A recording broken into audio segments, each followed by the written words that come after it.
She has for a while, at least. Exactly. Well, good afternoon, everyone. Welcome to Bucks Media Day, live from Milwaukee.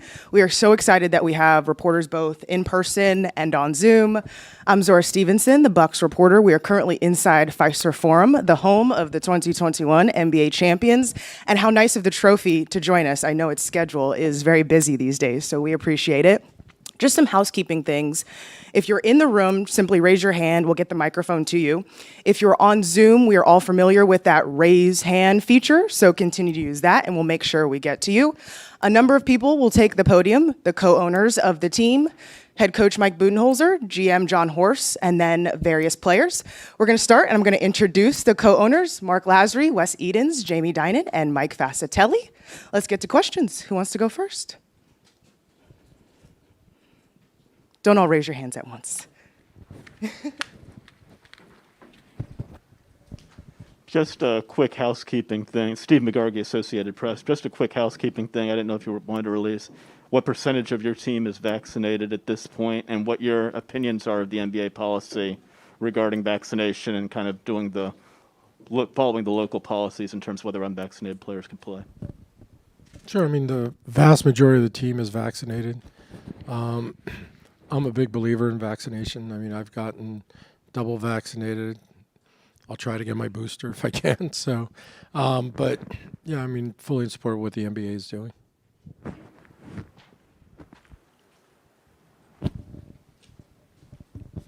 I guess Jim Ozarski, Milwaukee Journal-Sentinel. I guess to follow that up, I mean, at the finals, Adam Silver said it was important to get back on schedule. You know, start at a normal time, 82 games. So how important was that decision for the league ownership to reset and get to 82 games, even though this offseason could be compressed and obviously pretty severe restrictions on unvaccinated players?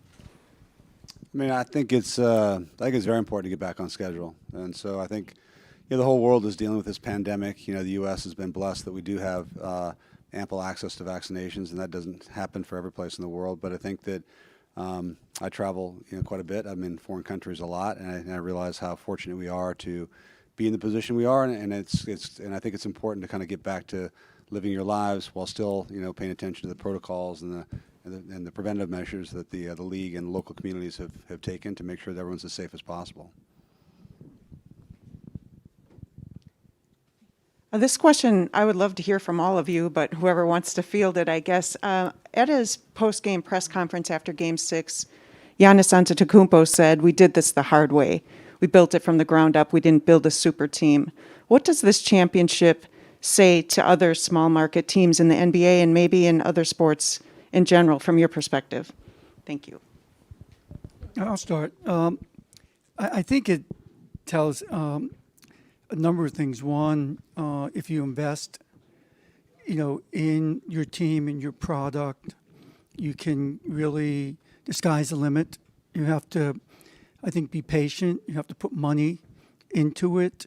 You have to get a little bit lucky, but that's one thing I think we all learned during this playoff run, that whoever wins, the Larry Bryant Trophy, got a little lucky, no matter, what team you are. And, this was our dream. We talked about it. We actually believed we could do it. But we also recognized that it's, no matter how much you plan, there's too many random things that, in this game, which is what makes the game so exciting, that ultimately determines the outcome. But it's really, like I said, I'll start with, once again, believing in it, investing in it, being patient, and hopefully get a little lucky. I would just say anything's possible. I think that's what we showed, and I think any team has the ability to win. And I think it's great that it was us, right? Obviously, but I think if you're a small market team, it gives you the belief that anything is possible. Yeah, all I'd say is that what we said at the beginning, it's like it was always the plan, right? It was the plan from the first minute of the first day. And the building that you're sitting in and the practice facility and all that we've done in the city of Milwaukee and whatnot, those are those were all part of the plan as well. And I think we did have good fortune, but we had a real plan to invest in the infrastructure, invest in management, hire the right people, and then let them do their jobs. And then, as Jamie said, we got maybe a little lucky, but not different than any other team that wins. So we feel really good about it. Usually Mark says it's great ownership. Actually, I think it's a great role model for everyone to aspire to. I don't know who's best suited to this, Mark, maybe you. Just how imperative it was. What is it for you guys and the league in general just to have fans back in the building at the end of last season and the playoffs and going into this season, just for the bottom line of the league and your team? Well, first, it's great to have fans back. I think we all went to games that it's not fun being at a game when there's nobody around, there's nobody cheering. I mean, you guys went to games, it's the same thing. I think for the bottom line, it's really important. I mean, you need to have fans. We need to get back to normal, and it looks like we're getting there. And it's a little bit of what Wes said. That's why we had to start off with the 82 games. And I think everybody wants to get back to normal as quick as we can. So we're looking forward to it. I think it was a couple years ago we had talked a little bit about the luxury tax, and now you guys are in it, I think, for the foreseeable future. I don't think that's going anywhere. So I'm just curious, as an ownership group, how you try to navigate that, and we talked to Jon about it, and think through kind of what you're doing with the luxury tax. Well, it's unfortunately it's the reality of being a championship level team. The vast majority of the teams that have competed in the finals in the last 10 years have been in the luxury cap, and that's the tax, and that's where we find ourselves today. The good news is that we ended up with a championship, right? So there's a lot of the teams that are are spending a lot of money and are not as fortunate as we are. So it's part of the realities of the league, and I think trying to find the balance between player compensation, league revenues, ownership, revenues or losses is a tricky bit. I think the NBA has done a spectacular job managing that over the last 20 years. Media plays a big role in that, so the constantly changing media landscape makes it all the more complicated. But it's not. I always think at any point in time you can find the inequities in any situation, and you hope that with good stewardship, good leadership, that it will be equitable and fair over time. And I think that's what the league has done a terrific job of, and we feel really fortunate to be owners, in that circumstance. Stephanie Sutton, WISN TV here in Milwaukee. Can one of you comment, or all of you comment, on the significance of the $57 million economic impact the championship run had on the city of Milwaukee, and what that means for the organization going forward and the city? I think it was great. I mean, let's be honest. And I think when we built this, and credit goes to Mike over here, who built the arena and came up with the Deer District. I think it's been phenomenal for the city. It really has. I mean, that's the one thing you want. It feels like it's brought the city together. It's been great. I love listening to talk radio because they'll complain about something we're doing, and then they'll go, "But hey, they won a championship, so they can do whatever they want," right? I mean, you sort of hear it, and I think it's actually been good for all of us. So, In fact, I would say in my travels after we won, the number one comment other than our winning that I got was all the people who were in the Deer District. The 65,000 people the world was watching in Game 6. They just were like, "That's unbelievable." And when you think about it, it really is. Even now, I think back and how unbelievable that crowd was. I think, it's even better than we envisioned, and few things in life are like that when you get there. And I think there's a lot more to do. We have a lot of opportunities to still. COVID set us back a couple of years because it just fed a lot of things back. So we have land to build on and make more entertainment and more of a venue for people to continue to use. And I think that will be a lasting impact for the city of Milwaukee and for the state of Wisconsin. And real quick, a follow-up. Do you plan to have any Brewers playoff parties in the Deer District coming up here? Yes. Absolutely. It's Peter, right? Yes. Early and often. Packers, too. We're not discriminating. How about Aston Villa? Aston Villa. Come on. Scott Grodzki, CBS Milwaukee. Obviously, you guys said this was the plan. Now that you're here and it's been a couple of months, was this everything that you hoped for when you initially bought into ownership here of having the title and bringing it to Milwaukee? I mean, it's one thing to talk about it and something else to go through it. And I think that until you've won, there's definitely the sense of question of, can you win and are you good enough to win? I think that's, we didn't play those games, the players did, but I'm sure that they felt that in a very visceral level. And I think that the flip side is now that you've won, you know that you've won. And I think there's a real reason why teams have been repeat winners, over the years. And I'd like to believe that this team, this organization, with all that's in place right now, will hopefully have an easier path to repeating. But it's very, very, very hard to win. But it feels terrific, obviously. To follow up on the luxury tax question, so and along those lines, I mean, does that sort of it kind of starts a clock to a degree in terms of repeater taxes and things of that nature, and it's very real money, Mark, as you had said previously. So is there an importance then to maximize this window? So this year, next year, that type of thing, and do you kind of view it that way in terms of, okay, because in a few years, that tax thing might really become a major problem? I think the answer is yes. I mean, we signed, really all of our top players to multi-year contracts at this point. Like I said earlier, you have to be patient. It takes time to move the pieces, to get the pieces you have. But I think, as Wes said earlier, we really like what we have. We really like, this roster. We think it's a really, really good roster. We think it's a roster that can once again go all the way.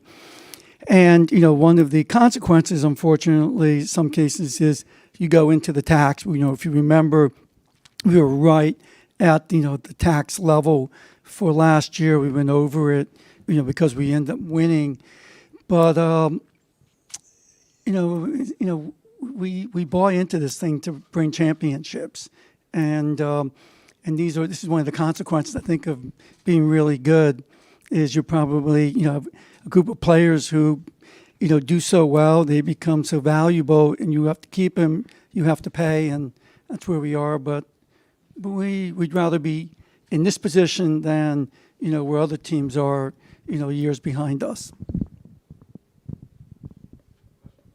Jim kind of stole my question, so I'll shift to my second. Now that you have fans back, I'm just curious, with having a limited number last year and even with the championship run, just how difficult was that on the operational bottom line, playing so much of the season without full capacity? And did the championship run kind of help make up for that at all? It did. I mean, I would tell you, we were losing quite a bit of money. And the reason for that was you didn't have revenue. As things changed, and as people were able to come back in, we made back money mainly because of the fact of how deep we got in the playoff run, right? So, but game day revenues are a big part of the bottom line for basketball. So, no game day revenues. We had, as Mark said, we watched some private NBA games, which is actually not that much fun. So there's none of that in the future. Also, the arena had no events for a year and a half, so we had a lot of double whammy there. So getting the basketball back and the events in the arena back really helped financially. I wondered if, the NBA had reported it was around 10% around that first year of the pandemic, the 2019-2020. Were you around that as far as revenue loss, or were you more because you had a new arena and other investments? I don't know if they make the numbers publicly available, so I don't. But we were more. Yeah. Sure. Yeah. Yeah, it was. No, it is. It's very hard. You don't want lots of people though, right? So. Right, but we always thought that there was a light at the end of the tunnel. I think we had that level of optimism that we're going to get through this. Normalcy is going to come back, and we just have to stay the course, which is what we did. And it probably took a little longer than I think most of us, if not all of us, thought. But we were vindicated by making the right decision, I think. Okay, we'll go to Zoom with Steve Ashburner from NBA.com. Hi, gentlemen. This is for any or all of you. Last season might have gone very differently had Giannis decided to play out his contract options. And so I'm wondering what specifically do you think of in terms of what might have been different for him, for his teammates, for last season, had he taken the maximum amount of time to figure out what he was going to do? Well, one of my favorite books is a book of counterfactuals. It's basically a book which uses a historical event and takes the premise that another event occurred. And they're fun to read about in a book, but probably wouldn't be that much fun in real life. So, we're very, very happy and fortunate that Giannis decided to extend and be here, and the team was built around that, and we're fortunate enough to win. And I honestly don't really want to think about what might have been different if he would have not done it, because there's obviously, you could make definitely a bunch of suppositions about what you would have done had that been the case, and but it certainly would have been different. And we won a championship, and so different doesn't sound very good to me. So there's really not a lot to talk about as far as I'm concerned. It's a good question, but Steve, you have a follow-up? No, that's good. Thank you. Okay. Does anybody else have any questions? Jim? I guess just on a lighter level, and this could speak to all of you, Khris Middleton bought into ownership in a team in Australia. Giannis, obviously, kind of a historic buy-in to the Brewers. Did he speak to you guys, either of them speak to you about that, and how do you view that, I guess, in terms of players buying into ownership stakes in leagues? I know, other players have done that with you guys and elsewhere in other sports. I hope it'll make them more empathetic when we sit down for the next contract with both of them. Look, these guys work really hard. They take their jobs really seriously, and I think one of the things that we did from the first, literally the first day we bought the team, was we wanted our players to make good investments, to really think about their futures. And I think these kind of investments these guys are making are smart and they're well thought out, and I think it should be almost encouraging for other their peers to think of having a real diversified type investment portfolios, just like everyone up here has as well. Great. Thanks, everyone. Appreciate it. Thank you. Thank you, everyone. Recording stopped.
get whatever they want.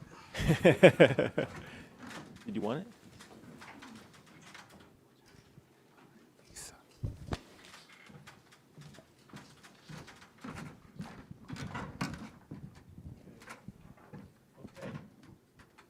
Okay, we're going to open it up directly with questions.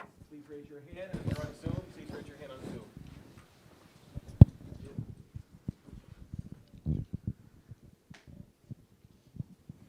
Thanks. Hey, John and Mike. I guess some housekeeping to begin with for you, Mike. I know John said after the draft, working on an extension was going to be a priority once the draft concluded. So can you just speak to that process and maybe how important it was for you to kind of get that done, as soon as you could in a very short off season? Well, I'm just incredibly grateful to, probably first and most importantly, John and, his faith and belief and work on, I guess, my behalf to make sure it happened, and the owners, Mark Lazary and Wes Edens and Jamie Dinan and Mike Fascitelli and all the local owners. So I'm just incredibly appreciative and grateful to be the coach of the Milwaukee Bucks and to be extended. And, I love it here, love the players, love the organization, love the city. Couldn't be much better. So I'm just very appreciative. And Jim, I'll just jump in for a second. I say it to his face, behind his back, and I'll say it to his face in front of everybody. We can't take for granted. We talk about Giannis all the time and having the core of our franchise, a superstar, an incredible human being, incredible player. And this is a guy who's a multi-time NBA Coach of the Year, an NBA champion, now as an assistant coach and a head coach. One of the best winning percentages in NBA history. He's helped set a culture, a tone in our organization. For us to extend this relationship for years to come and to be together is an incredible opportunity for the city of Milwaukee and really a great get. So, yeah, we chose him. Yeah, we created the opportunity for him. But at the end of the day, he chose us. He didn't have to. This is no one who's short of suitors for what he does and what his staff does. And to have him in that group with us going forward is incredibly, incredibly great. So just want to make sure that we said that. I'll kick him off the stage. Eric Name, The Athletic. John, we just talked to ownership, and Mark said the vast majority of the team is vaccinated.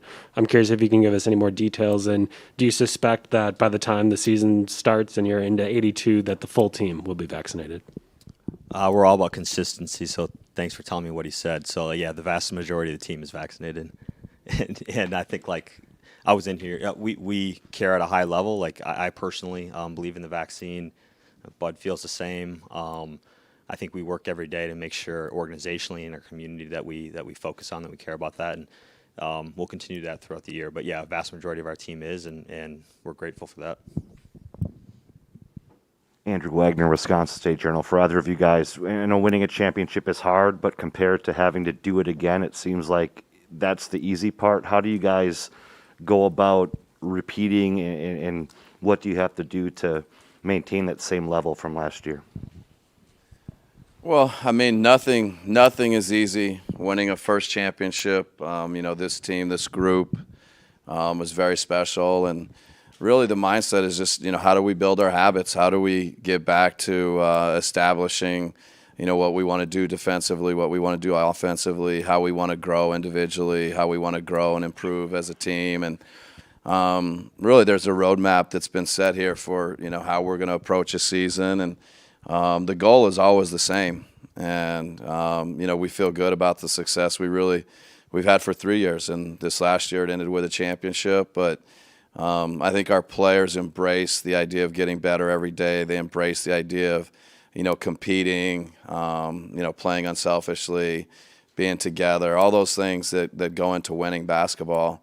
And, I think the versatility of the team, the ability to do different things throughout the season and throughout a playoff run is something that's important that we got to continue to grow and improve. So, but a lot of it is really the same as the approach when, we've had very successful seasons, but they didn't end with a championship. But I don't think the process is that different than any of the other three. Hey, John, Bud. Obviously, a very demanding last 12 months for your players, especially. In a typical year, you've got that time to sort of ramp down, rest, but then also build back up before training camp. That's obviously been compressed here. about how you and Jon work together to sort of manage the workload as you get started, with the understanding that you play a game in about a week. Yeah, I think it is a condensed off season, something we're getting a little used to after the last couple of years. But it starts with, I think, Bud and his feel and timing, time off for guys, when to ramp them back up, get them back into the swing of things. Troy Flanagan, who heads our performance department, he and Bud and I spend a ton of time together really planning and trying to forecast things. And this guy as a partner, player health has always been first and foremost. And so we use a little science, we use a little feel, we use based on the relationships we have with our guys to kind of manage them throughout the course of the season. I think we have a great plan in place. We'll see how it works and we'll adjust as we go, but it's absolutely a challenge, something that we've heavily focused on, and I think we're in a good place. Yeah, no, I second everything you said, and it's, these are unprecedented times. The last 12 months and just everything for every team, and each team has its own unique set of circumstances, and so it's good to have experience, but then you draw on the sports performance team, you draw on your gut, your feel, your communication with the players, and understand that there's a big picture and there's a way to get to the end line, and hopefully always just keeping that in mind as you make decisions about what you're doing each day. Stephanie Sutton, WISN TV here in Milwaukee. It feels like yesterday you guys won the championship. So how does this short offseason affect this team going forward, trying to repeat as champions? And is it a different feeling this year because you are the defending NBA champions? And how does that affect you, your players? There's going to be a target on your backs, obviously, once again. Yeah, I think there is something that's different, but I think we're going to lean more into what's the same. How you prepare to be an NBA player, how you prepare for a season, and there's a lot of us that are in the mix to be the last team standing. And so I think you lean into those habits, into that process, and at the same time you acknowledge that yes, it is different. There are going to be things that are a little bit unique following a championship, but there's going to be a lot of things that are very much the same, and the competitive nature of our league, the way people are going to come after us, and I think our players embrace that competition and that need to kind of raise to that level. So I'm excited about it. Lily Zhao, Fox 6 Milwaukee. Leadership obviously is very important on a team. When you guys have a core trio of Giannis, Jrue, and Khris, how important is that leadership when you guys are looking to repeat and have another successful season? Yeah, I think it's critical. It's been, I think, the evolution of the team, evolution of the organization. A lot of you get to see it and feel it in the play on the court and the results, but leadership sometimes more subtle, something that's happening behind the scenes in the locker room, on the bus. So I think for me personally, just to see, Giannis and Khris for 3 years, and then Jrue as the season went on last year to grow as leaders, and to watch Giannis continue that this summer, and Khris, it's one of the most important things to having success is having great leadership, and we're in good hands with those three guys. Delaney Bride, TMJ4 here in Milwaukee. We didn't plan this to go in a row down here, but and kind of building off each other's questions too.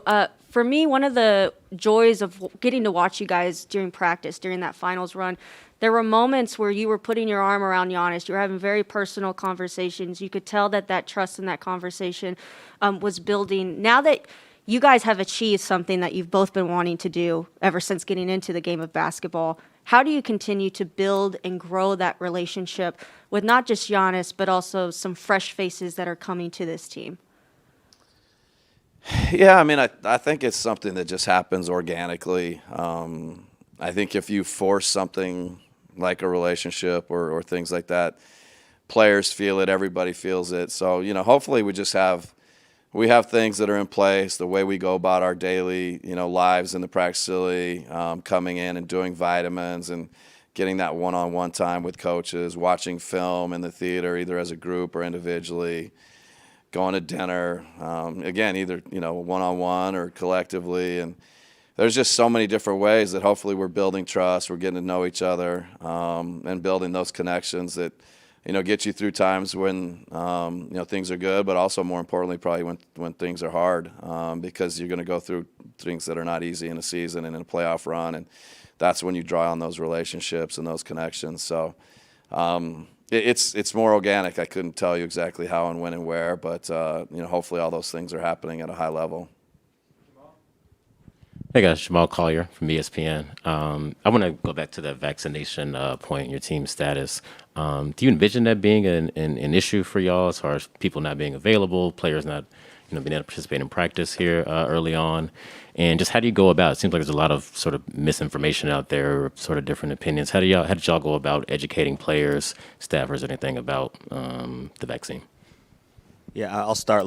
I don't foresee it being an issue. I mean, the idea of being vaccinated or not vaccinated throughout the course of an NBA season is not new. There are obviously some local municipalities that have some standards and some protocols in place that could have an impact on teams or individual players. But I don't foresee that being an issue for us. How do you go and deal with misinformation or sharing of information? I'm proud of our medical staff. With our partners with Freighter and Medical College of Wisconsin. I'm proud of our performance staff and Troy and his group. I think we've been an open book the entire process. We've tried to share everything that we know in real time with our players. We've had team sessions, we've had individual sessions, we've talked to families, just an open book in terms of what's going on with the virus, what's going on with the vaccines, the idea of getting boosters, the whole thing. And so how do you deal with it? From our perspective, it's just transparency, and you just give the best information you have available to you as soon as you possibly can. And I think it's worked well for us, and I think all of our players and staff feel educated on the topic. Just for Mike, I'm just wondering, your experience in San Antonio, what did you kind of learn from that the years y'all were defending champions, just on how it's, I know you said you're trying to keep things as close to the same as possible, but how things are different when you're a defending champion. How much did that San Antonio experience help, and what have you told the players about it in terms of dealing with that, kind of the target there? Well, unfortunately, San Antonio was never able to repeat, so I'm hopefully we can break the code. But I think certainly there's so much that I've taken from those years and those experiences, and I think, to the question a little bit earlier, I think, the honesty and just you can't be naive and think that there aren't going to be some things that aren't different, and that you have to acknowledge and embrace, the things that are different, but probably lean into, again, what I said earlier, what is the same, and how do you prepare yourself for a season? How do you prepare yourself to be successful in the playoffs? How do you build those habits? How do you sustain those habits? I think one of the things that is great about San Antonio is they could take things that maybe people think are very complicated and make them very simple. And, for our players, if you keep it simple and you put them in a position to compete and be free and be their best, that's what's going to give our best chance to be successful. And that's always been kind of part of the equation and how we approach things. John, how would you assess the personnel changes this offseason, and how will this team be different? Yeah, good question. I think this time of year everyone's excited and believes at a high level in what they've done. We're no different. As we've always done, we've been really intentional of the people that we pursued and tried to acquire, worked hand in hand with Bud and trying to have players that fit our system, that fit our current core of our roster. I think that we've added shooting, we've added playmaking, we've added size to our team.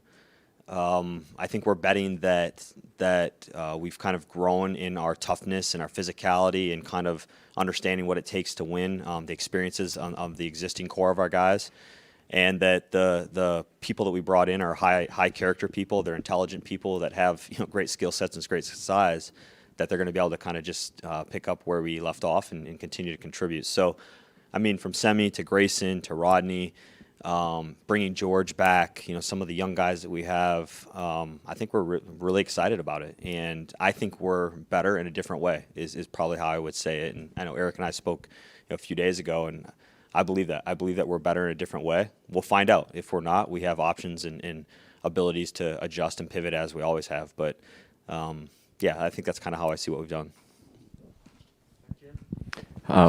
This, I guess, could be for either of you. Giannis said, I think in an interview in Greece, that he's still feeling the knee a little bit. So what have your conversations been with him on how he feels? And then as you start camp and like, is there a plan to kind of manage as best you can with him, his workload with practice and such things?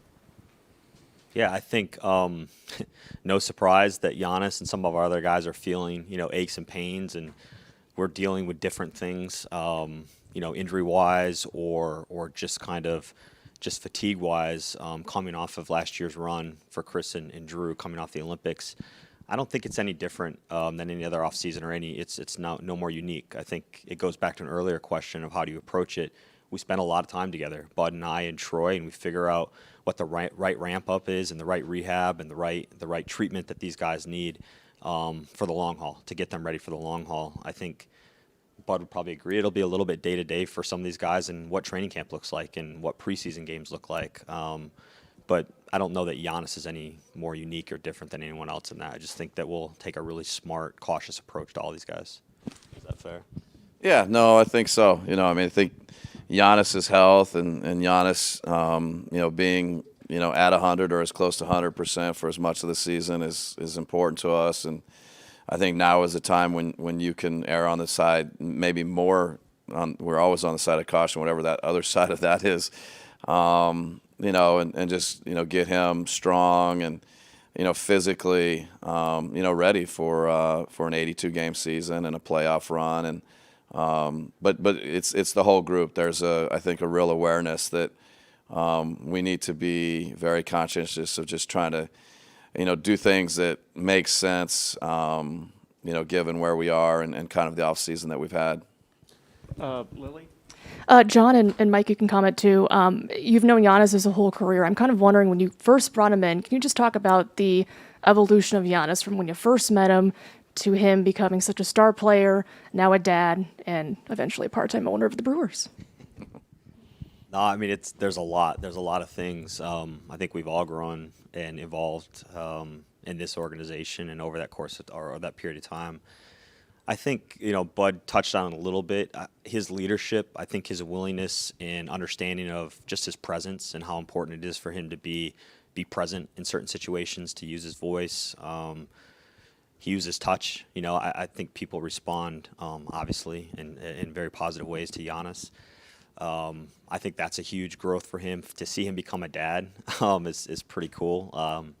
His joy and his passion, his excitement for being a dad, and he's a great dad, has been really exciting. And then just, not that this is overly fun or interesting, but the physical maturation of Giannis still blows me away. Like, anytime you see those photos that kind of just flash in from 8 years ago, and he, 6'9" and whatever he was, 175 pounds, to a 7-foot, 240-pound guy now, it still blows me away. So, I mean, there's been a lot of areas in which he's grown and matured over the course of time, and those are just a few that stick out to me.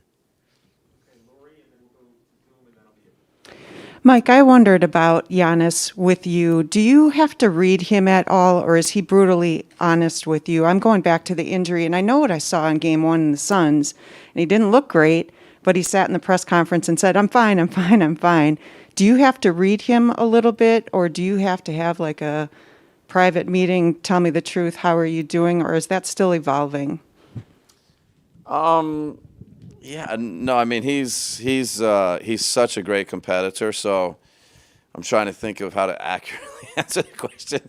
There is some of it where you have to take what Giannis tells you, and he's just dying to be on the court. He wants to be there for his teammates, and he's not doing anything intentional to, whatever, not give you the exact truth, but that there's maybe you have to just kind of take it and go deeper. And I think the sports performance group here, the trust that Giannis has with them, the ability for him to share with them, and I think the same, he's got it with the sports performance. I think he has it with his head coach, that we're both competitors, but I think he knows that there's a real belief in wanting Giannis to be great for a really long time and being somewhat protective of him.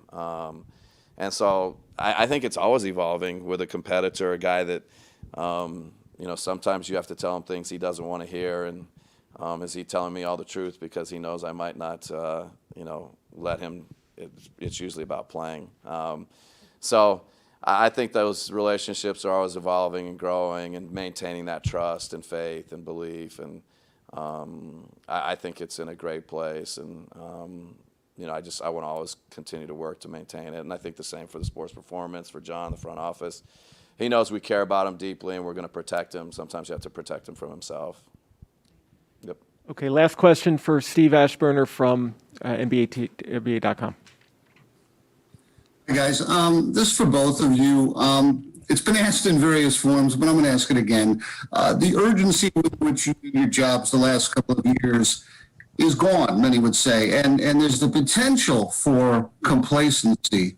When it comes to getting the adrenaline pumping for yourselves, for your team, where are you going to look for that? And are you going to miss at all a little bit of the pressure that came to the last couple of years?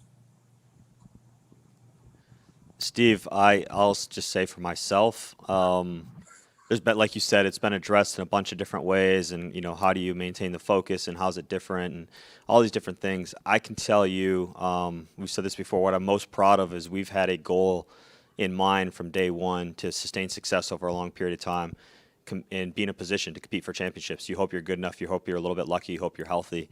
The day after we won a championship, we had to go back into a draft. We had to go into a free agency. We've had an off season of preparation and rest and recovery that's been intentional. And from Bud, his staff, our players, myself, that same mindset exists. It hasn't went away. And are we aware that we're NBA champions now? Yeah, I think we are. Have we changed our mindset to get better every single day, to try to build something where we can sustain success for the next 4, 5, 6 years? And extend this run that's been 3 or 4 years long already. I think that absolutely exists from top down, and we're all motivated. I don't think we were motivated at what we did in the past. We're motivated what we can do going forward, and I'm probably most proud of that about our organization from top to bottom. Yeah, I think I'll just add on that, you look for competitors when John and I are, talking about players or who we might draft or who we might add to the group or add to his front office or coaching staff or just all throughout it's like the number one thing we're looking for is competitors. And, Giannis wants to win at everything.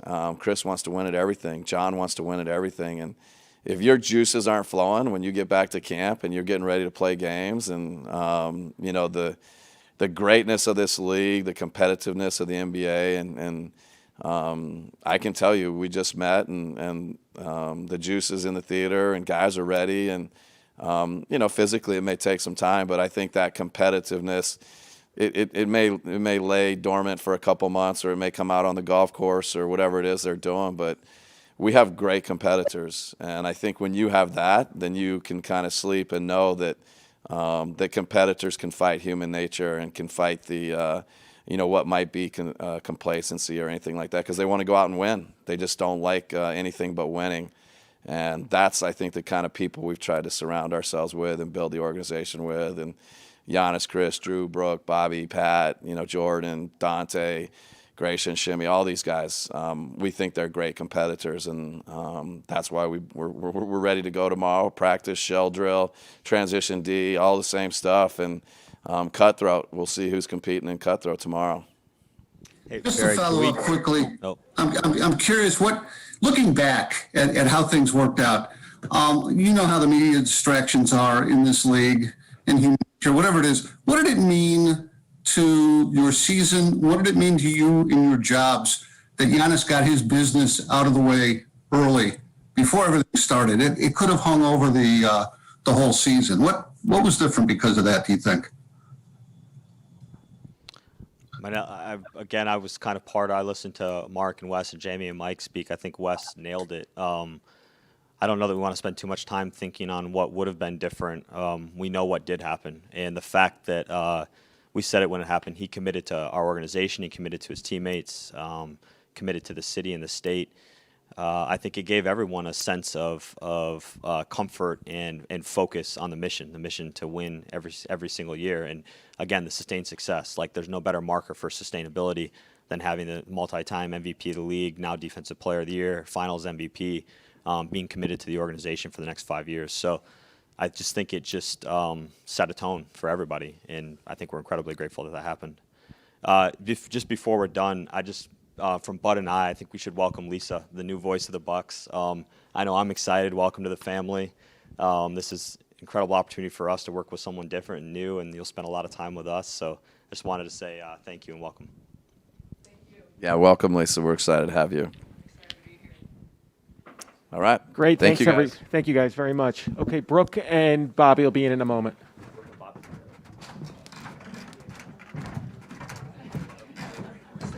Yeah, I know.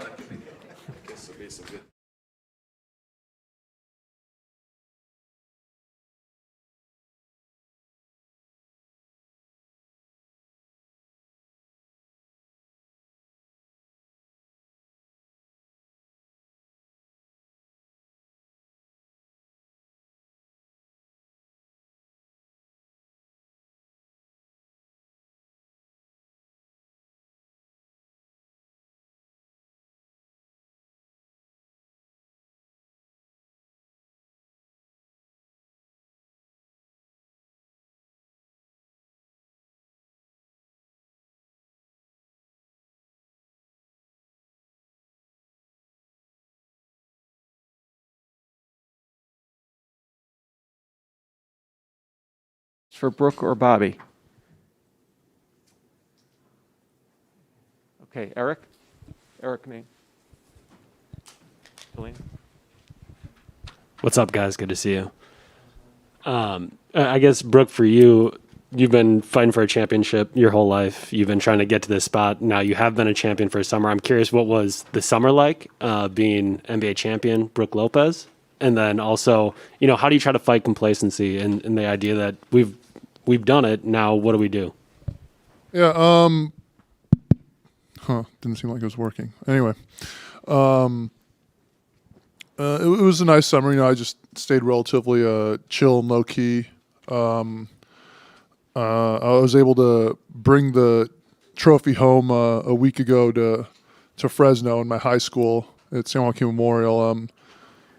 The high school there was kind enough to retire the jerseys of myself, Robin, and our high school teammate Quincy Pondexter. So it was a big night. We had all our teammates come back, and I brought the trophy as a surprise, for them.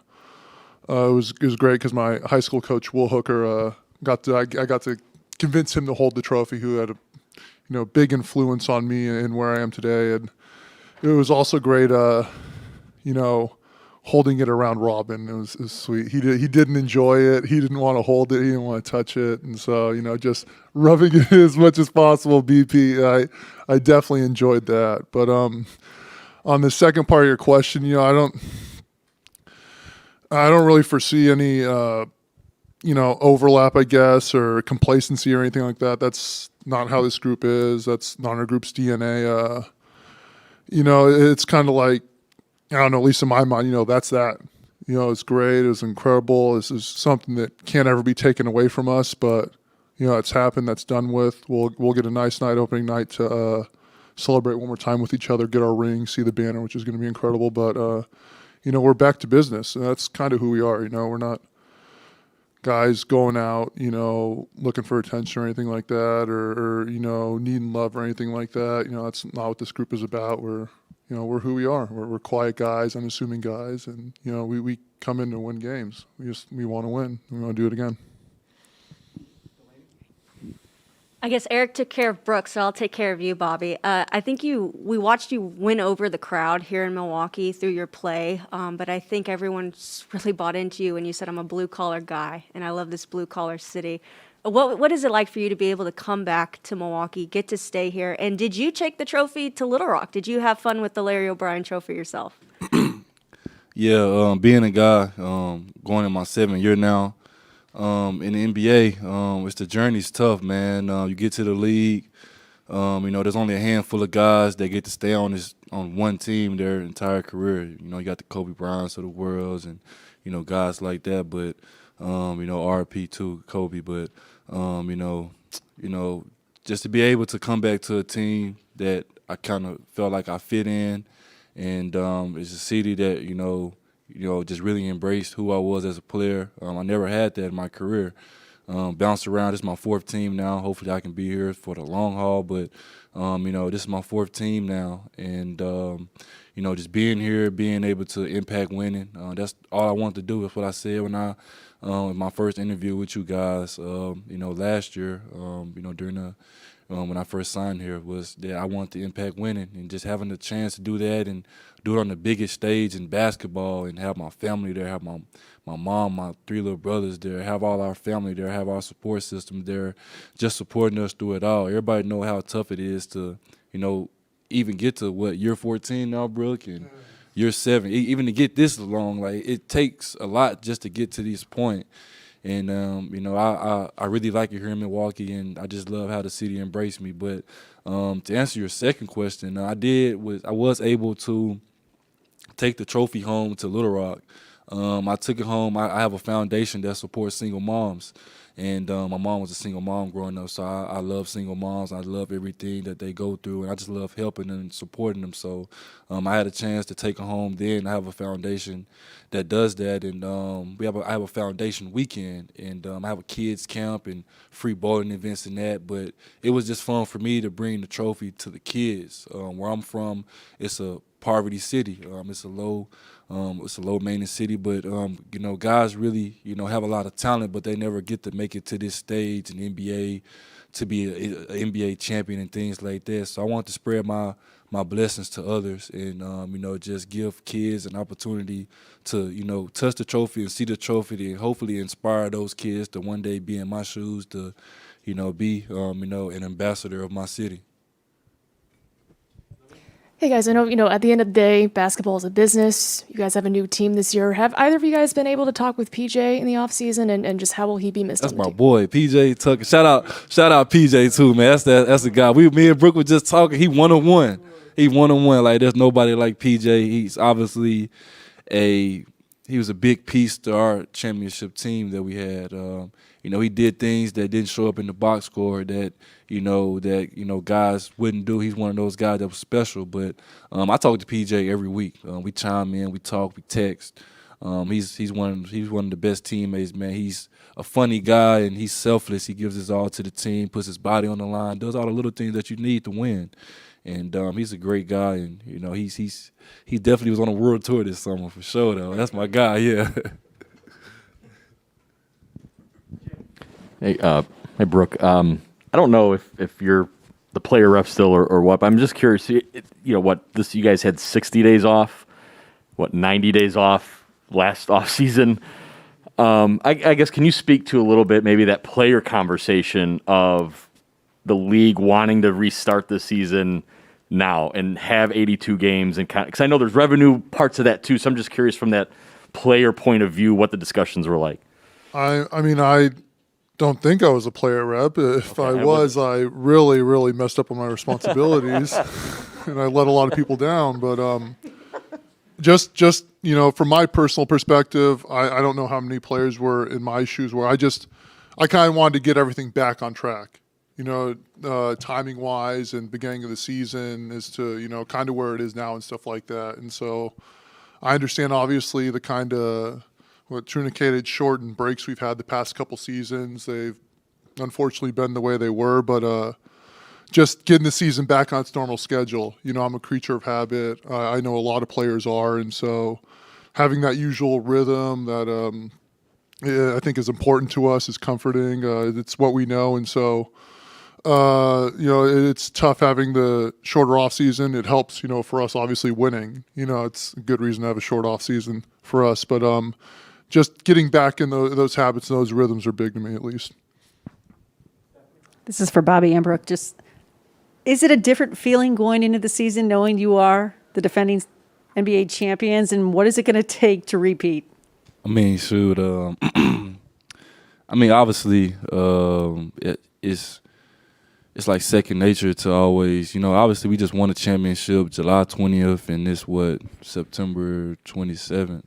So it's relatively new to us, but we don't have a team that gets complacent or thinks about that. We or just on to the next, trying to see if we can do it again. Like, obviously there's steps with trying to do it again and building those habits back up and, you know, just being the best we can in our roles. But, you know, obviously, you know, we just trying to, you know, just look forward to this season, you know, see if we can, you know, mix different lineups up. Obviously, it's going to take everybody to do it again, but, you know, that's last season. I mean, obviously, when the opening night come, we're going to get our rings. It's going to feel great again, but after that, people are going to start hunting us, and every game is going to be like a championship game now. So, you know, that's the best part of it all. Winning the championship and coming back the next year and having everybody, you know, come at you. I think that's going to be our biggest thing, and just having to be ready each and every night and having every guy ready to roll.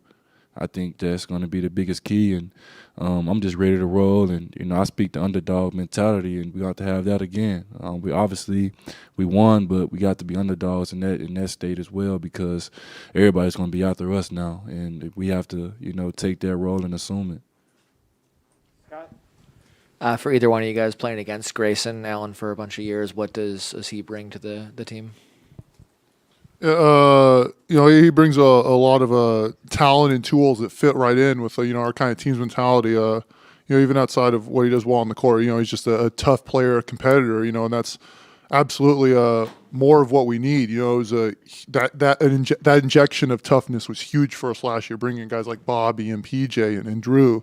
That got us over the hump, you know. So just adding more of that toughness is going to be very good for us this year. Then, you know, he's a great shooter, great playmaker, you know, scrappy, and all those things are just going to make us that much better.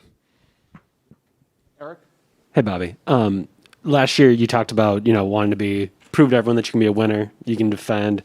For you, what kind of drives you this year? What are you out there to try to prove to people when you've kind of answered so many of those questions last year? Just being the best I can be, just being a star in my role, coming off the bench, bringing energy, providing all the things that I can do off the bench, just being who I am, just being the best Bobby Portis I can be each and every night. Trusting Coach Bud and his staff to, you know, trust in my game and just be the best I can. Obviously, we all have individual goals and that. I don't want to say those, but I just want to be the best, you know, guy off the bench for this basketball team. Okay, let's go to Zoom. Martenzi? Hi, Bobby. This is for you. Part of your summer was going to a WWE event, so I was wondering, right here, one, how much of a fan were you of professional wrestling growing up? But then two, also, what has it been like for your profile to grow so much since the finals that brands want you to appear for them? It was great going to a wrestling event. I remember, you know, watching guys like Kane and The Undertaker and John Cena, Triple H, all those guys growing up. So I'm a big, you know, and Rey Mysterio too. Yeah, Rey Mysterio, he big, yeah. So watching guys like that growing up and then being able to be in the presence of John Cena and Bobby Lashley like that. So I played in like 300 plus NBA games now in my career, but you know, that thrill of like walking down the ramp in like a WWE event is like crazy. Like, it's like all eyes on you. You got the bell and walking down. I felt like I was a real wrestler that day. But it was fun though. But just being able to you know, be on a team like the Milwaukee Bucks, for us to, you know, just have an impact and win a championship. And obviously, like, when you win, everybody wants you to be a part of it. So you know, it's fun, but at the same time, you know, I'm just looking forward to this season and, you know, what we can do going forward. Okay, last question for Kane Pittman. Hey fellas, how you doing? I've got a basketball question for you, Bobby, but first, Brooke, I just saw this photo that Robin tweeted, and it says, it's like a trivia thing, and it says, who would play you in a movie of your life? He says Harrison Ford. Who is your celebrity crush? Harrison Ford. If you could have any superpower, what would it be? Being Harrison Ford. So do you love Harrison Ford as much as Robin? And if not, who would play you in a movie of your life? Wow, that's quite the last question.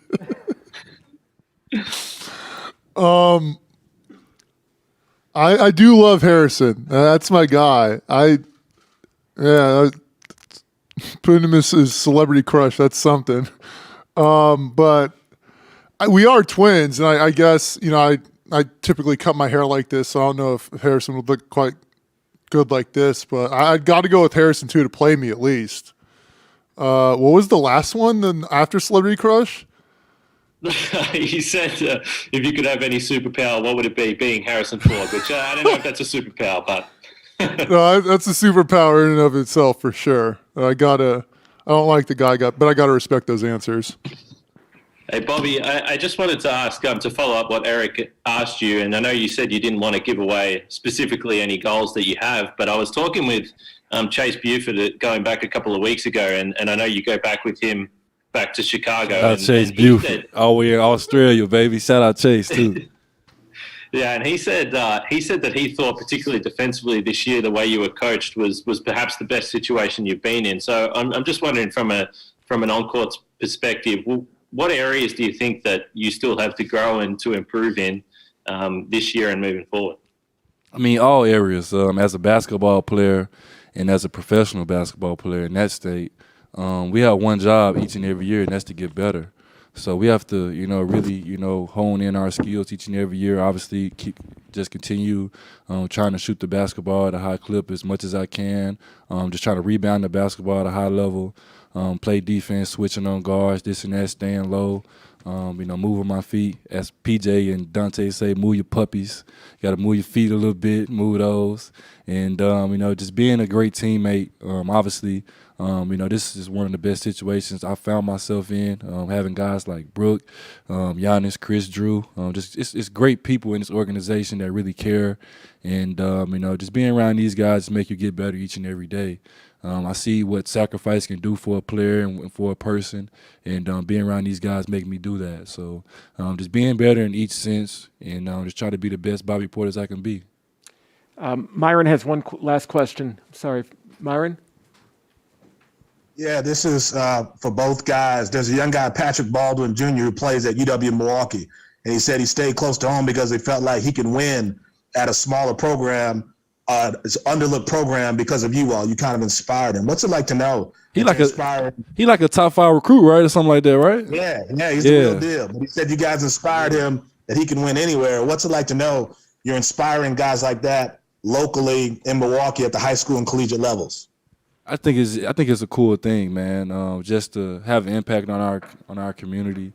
I don't really like talking about the finals anymore, but it's hard not to, man. We had 100,000 fans outside the arena. Like, that's like unheard of, man. So just to have that support and just to inspire kids, that's the next generation coming up. I'm 26 now and I'm only getting older, so just to I'm not that old though, but I'm 26. But just to have a chance, just to inspire the youth, just to give back to those guys, us winning just really inspired the next, and hopefully we can just continue to build on our past. Yeah, it's just cool to hear, how he's taking pride where he's from, taking pride in his city, his hometown, and trying to help make something more out of it. Take it a few more steps from where other people left off. That's just a great mentality to have wherever you're from. We just happen to be playing in Milwaukee. He's in Milwaukee, but wherever your hometown is, that's a beautiful mentality, and I really respect that. I have one more question for Brook too. Brook, did you have a chance to go to Orlando, to Disney World over the course of the 60 days that we had off? I got to Orlando and Anaheim, and I went on both Splash Mountains numerous times. Oh, I didn't get an invite, by the way, so he didn't invite me. I would have wanted to come. It's cool, BP. BP. I understand. You do your thing, but someone showed me the schedule, and like after Christmas, between Christmas and New Year, we're in Orlando for like 4 days. So I guess you're gonna get the experience of going to Disney with Brook, no question. Can't wait. You're gonna get good. Can we get a TV show going with yes, yeah, that's what we need. Would you guys watch it? No. Someone said man. no. Whoa. Said no. She probably just doesn't have like a TV or a cell phone or a laptop. That's work stuff. Just need apps these days anyways. Don't need cable. Right. Thank you, guys. You're out. You good. Right. She lied, BP. The stars out. Netflix. HBO Max. Good. Recording stopped.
this could be for both of you. Just as new players coming into a defending champion. So curious, what you saw of this team when you competed against them last year, and then now as you're about to be part of this as a defending champion, what's kind of what you think might be the feel of being a part of this team? It was exciting. I know everybody that watched them guys play. The past couple of years, see how unselfish they are, how they play together, they play hard. And I think we just want to be a part of that. We want to add to what they did last year. We want to win a championship ourselves. So, I think it's going to be fun. It's a great group of guys. Great personality. So I think it'll be a good fit for us. Yeah, I think even like when playing them last year, they were a weird team to play against. A lot of times they would have Brook as who your center is guarding out on the perimeter. They put a guard in the dunker.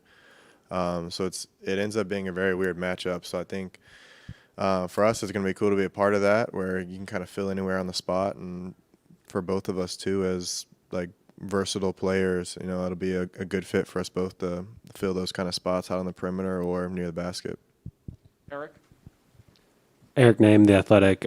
Grayson, for you, with Dante out at the start of the year, there's kind of a little bit of a spot there at shooting guard for you to maybe get acquainted very quickly. Just kind of what is on your mind as you get acquainted to a new team, a new system, and trying to make an impact right away? The only thing on my mind is just to try to learn as quickly as possible. I have a little bit of an advantage coming from playing for Coach Jenkins. All the terminology is exactly the same at least from what I know so far. I remember even playing the Bucks last year, like they're calling out actions that are the exact same name as ours. So I think that'll help me get adjusted quicker. But other than that, it's just trying to learn Coach Bud, and then learn to play with all these new guys. It's a nice luxury to be able to play with so many great players on a defending championship team, but that comes with an adjustment. So it's the only thing on my mind is learn that as quick as possible and get it going. Did you start working on your moveset from the dunker? Yeah, already. That was one of the first week. That was one of the first workouts I did, and I think that was maybe the first time in my life I've ever had a workout out of the dunker. Delaney Bride, TMJ4, NBC in Milwaukee. I don't think you guys actually got to play with each other at Duke, but it's kind of weird that your paths are very similar and you finally overlapped and now you're teammates in Milwaukee. Do you guys feel like, you're both new guys on the team, but there's some familiarity with both of you, knowing what you guys both went through in college and your play and maybe trying to make a connection with each other on the court? Yeah, I mean, obviously, when we say the brotherhood at Duke, when I left, he came in a year after me, and I always watched, and ever since he was a freshman, very fiery competitor, guy that knew how to play the game, stuff like that. So I'm sure we'll get to sharing a bunch of Coach K stories and chop it up like that. But it's very cool to have familiar faces, in a new spot. Grayson, speaking of Duke, and in your Twitter mentions, I'm sure when people discuss you, they talk about your incidents in college. Do you think it's fair that people still bring up, incidents from when you were, a teenager, basically? You just asked me about it. So do you think it's fair? People, it was for 2 years, like that was, if not the biggest, like a top 5 story for college basketball. So, people are going to remember it. People are going to bring it up. Like, it's only natural. But to some degree, it has been 6 years since my junior year or 6 years since my sophomore year of college, 5 years since junior year. So, it's almost getting a time, I feel like. But it like I said, it was a big story. It's on a lot of people's minds, and especially now being here, like I'm sure that's exactly what Wisconsin fans have to think about me. So it is what it is. For Grayson, something that Brooke and Bobby were just in here and they were talking about, things that they need to replace from losing PJ last year, that fieriness, that toughness, and your name was brought up and mentioned. Do you take pride still in being that fiery guy that guys are going to look up to for that defensive edge? Yeah, I think so. Even though, I mean, I definitely, like, people talk about me being a fiery competitor in college. I was terrible at defense in college, though. So that's something that I've gotten better at once I got to the league. And I think last year was a huge step forward for me defensively. And I think that's something that I'll continue to build on, and especially being part of a culture that is a really good defensive culture. I think there's only way to go is up here, playing here. Thank you guys very much. Thank you. Jrue and Khris are going to come in now. Recording stopped. I guess I'll be quick.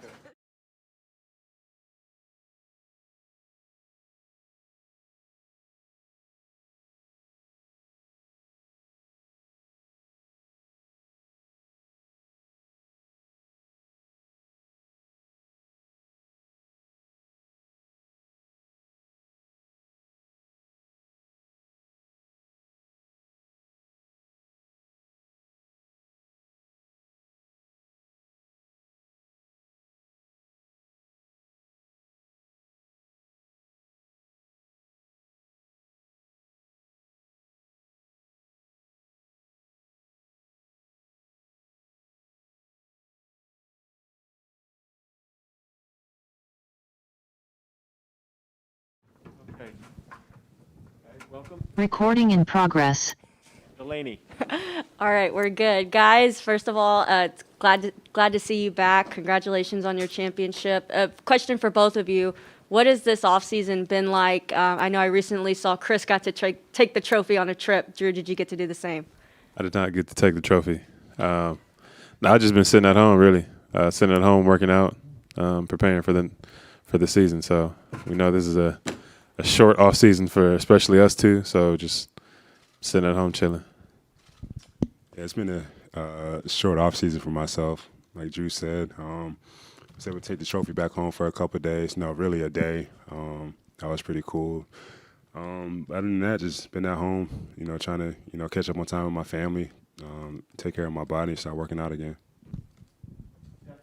Stephanie Sutton, WISN TV Milwaukee. I know we're weeks away, but is this the most excited you guys been for an opening night, knowing you're going to get your rings, your championship rings? Yeah, I would say so for sure. I'm sure, I'm excited. He's excited. I'm sure the whole city is excited. I can't wait to see him put them on my finger. And then after that, put it in the case and get ready for the game.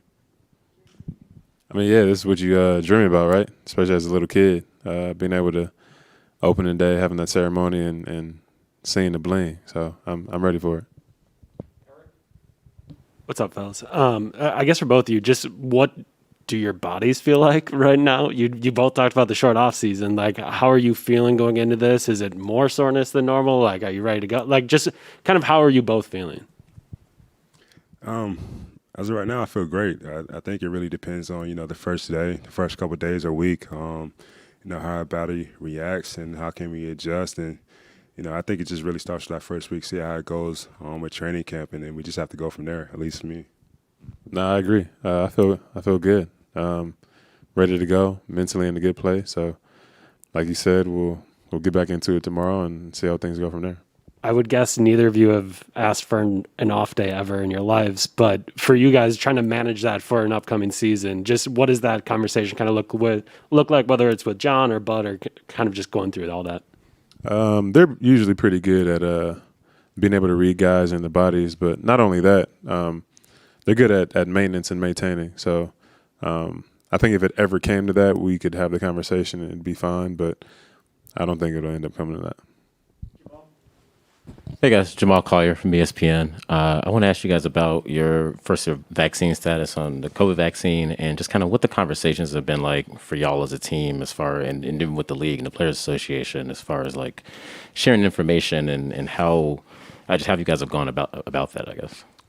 I would say we haven't had many conversations. Maybe last season we did a couple, but I think the main message that we all said to one another is, do your research on it, but at the same time, you got to do what's best for yourself and your family.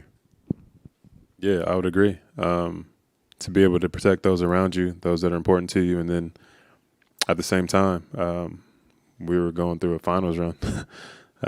That's very important to all of us here. So yeah, just taking the time out to be able to go out there and research it and do your due diligence and then make your own decision. Has there been the Players Association? Have you guys gotten together and sort of has there been like a resource for y'all? Was there something that you wanted more from the PA as all? Or is that something that kind of teams are sort of handled individually amongst themselves? I think it's been a lot from both. Our team definitely talks about it all the time, and even today, just how real it still is. And then the PA just doing a great job of informing us, like he said last year, and any questions that we had. But they were one of the resources that we had to be able to further our knowledge on the vaccine and even the virus. So I think they've done a great job. I guess a quick follow there. So for this season to get going again for the league, on time, 82 games, there's obviously more restrictions for unvaccinated players. Now, last year you guys went through the protocols all together, right? I'm just curious from a team building perspective, if some of your guys, Mark Lazary and John said the team's mostly vaxxed. If guys have to be separated and there's different, like how might that affect team building and chemistry as you're trying to do this again, where last year you're all together, this year, I mean, some of your teammates may be told to stay away or not, but more restrictive in that way. Could that be a problem at all or something to try to work through? I don't think so. I mean, I think we'll find a way, to make sure everybody, is still together. There's so much technology nowadays to communicate, see each other. We hope it really doesn't come to that. But I think we have a great team that, love to be around one another. No matter the obstacles, we'll find a way to make sure nobody feels left out because of a personal decision they decided to make. I agree.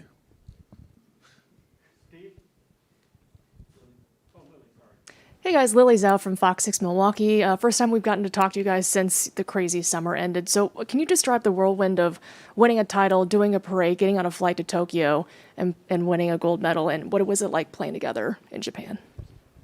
It was crazy. It happened in a short amount of time.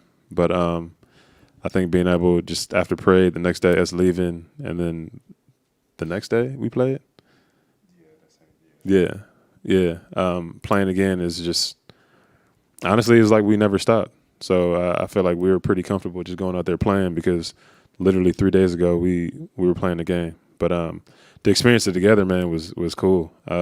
To be able to win a ring together and then an Olympic medal, to go like across country and play against so many great countries and great teams, great players, and meet them, just be able to have that conversation, whatever basketball-wise was really cool. But to do it with him, somebody I'm close to, somebody that we just won with, it couldn't have been better.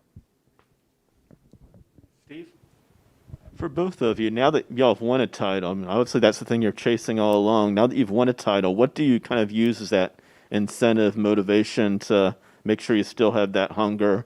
And I didn't know if either of you had talked to somebody who'd won a title before, just about what it's like that following year when you're trying to defend. I haven't talked to anybody personally about winning a title and then the next year, but I think, Bud had a great message for us this morning when we met as a team for the first time was do it again. That was his quote, his phrase, and with that had a lot of different examples and meanings with that. But it's a challenge. I think we have to find a way to stay hungry, not be satisfied by what we accomplished last year, to find a way to do it again.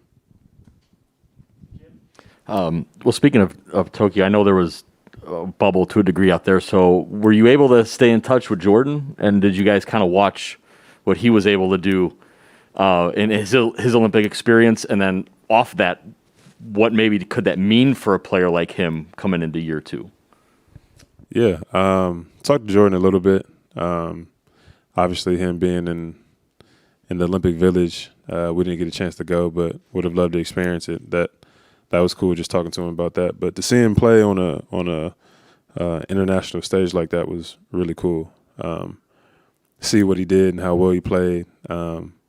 He could shoot the ball, but we can get him to pass a little more.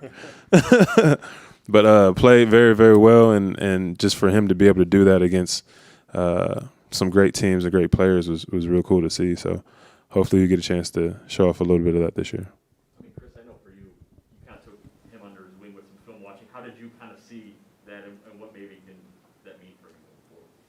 Sure. I mean, like Jrue said, I think, it was a great experience for him to play in the Olympics. It was great watching him play. I think he had a couple of pretty good games, but, he's a young player that's still trying to learn himself, trying to learn his game. And at the same time, he knows he has different areas where he could work on, just like all of us. But I think that's part of it all is learning what your weaknesses are, learning what you really good are, and trying to find a way to become a complete player. Eric? Khris, for years, and I guess Jrue for a year, I've asked both of you about hearing what people say about you and you're not good enough or whatever it might be. This time around, people say good stuff about you. You're champs. How does that kind of change your perspective going into a season, being a champ and kind of thinking about that? Same answers before, man. Like I said it before, I love all of y'all, the people that write, the media, but at the same time, don't pay attention to it. I know what I need to do. My teammates, my coaches, they tell me what I need to do. And those are words that mean the most to me, and those are words that, I think about the most whenever I'm playing or working out. Jamal? I mean, just as much as you don't listen to the negative, it's kind of the same with the positive. You can't really get too high. You make one mistake, and it could be right back where you were before. So just got to stay even keeled,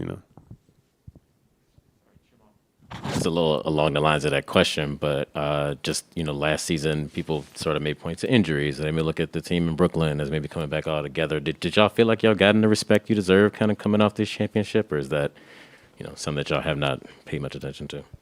I haven't paid any attention to that at all. I mean, you can say we got lucky. I feel like there's a lot of Champions teams. You have to have some type of luck to win. You have to stay healthy. You have to be talented. You have to be skillful. But I really don't think about any of that at all. What we did last year, they can't take that away from us at all. But we still have to stay motivated. We still have to be hungry. Try to find a way to do it again. We have a great team returning. A lot of our guys back. We got some new guys that we feel can help us a lot. So it's all about here tomorrow, day one, and building something special along our journey so we can accomplish another championship. For either of you gentlemen, if you can remember back early in your careers before you guys got to a championship level, what was it like when you guys were taking the court against a defending champion? Was there a little extra motivation to go out there and kind of knock them off the perch and prove yourselves to them, or is it just seriously everyone's the same? I don't know. I guess I kind of feel like a lot of the times it was pretty much the same. The first year that Golden State won, they beat us in the playoffs the first round. So that was when we came back and played them the first time. I was like, I need this win. I don't remember if we won, but that was the time that I remember. I'm gonna need this one. So I'm pretty sure there's a couple of playoff teams out there that want to, at least that want to beat us.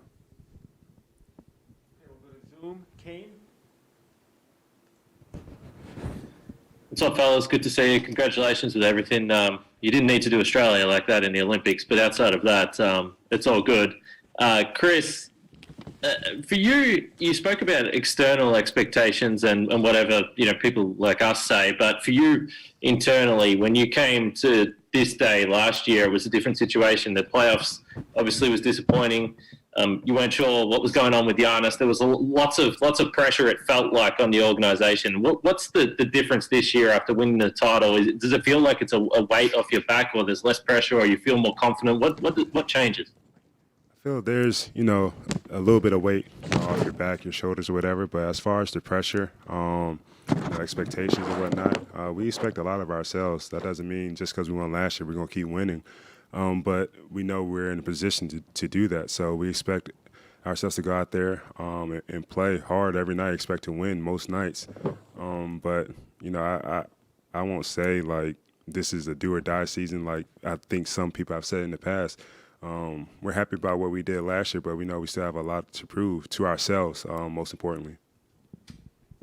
We'll go to Steve on Zoom. Steve Ashburner. Hi, gentlemen. This is for either or both of you. I'm wondering if you can recall any specific talk from a coach or a lesson on the court or in any other sport even where you learned as an athlete to beware of satisfaction.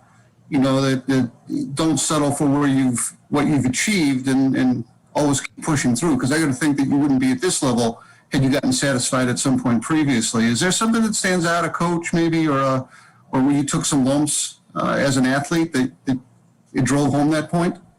I'm not necessarily sure a coach. Maybe when I was younger, but I've had some great teammates and a lot of them to go through a lot of things. So I always think that the knowledge that they passed along to me about as simple as something you missing a shot and keep shooting your next one, that kind of leads on to this situation, being able to not just be satisfied with just one winning season, but to try to do it more times. And this is more maybe like on the team level, but even for Khris, like he got gypped to being an all-star. He'll be another one this year. So it'll things like that, just having great teammates to be able to speak positivity into you and be able to just build you up.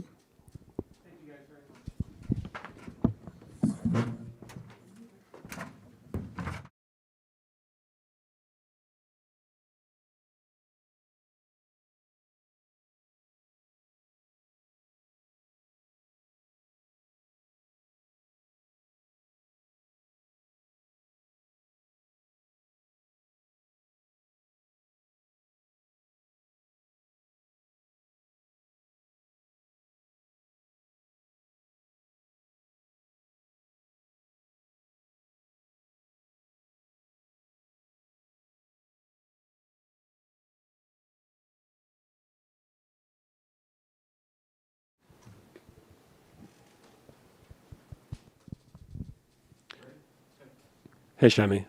Eric Name, The Athletic. Nice to meet you. Welcome to Milwaukee. For you going into this season, just what was, from the outside, the opportunity of joining the Bucks? Obviously, they just won a championship, but for Recording you, in I think progress. there's going to be championship, which is nice, but then also opportunities. So for you, why was Milwaukee kind of a spot that you were interested in joining?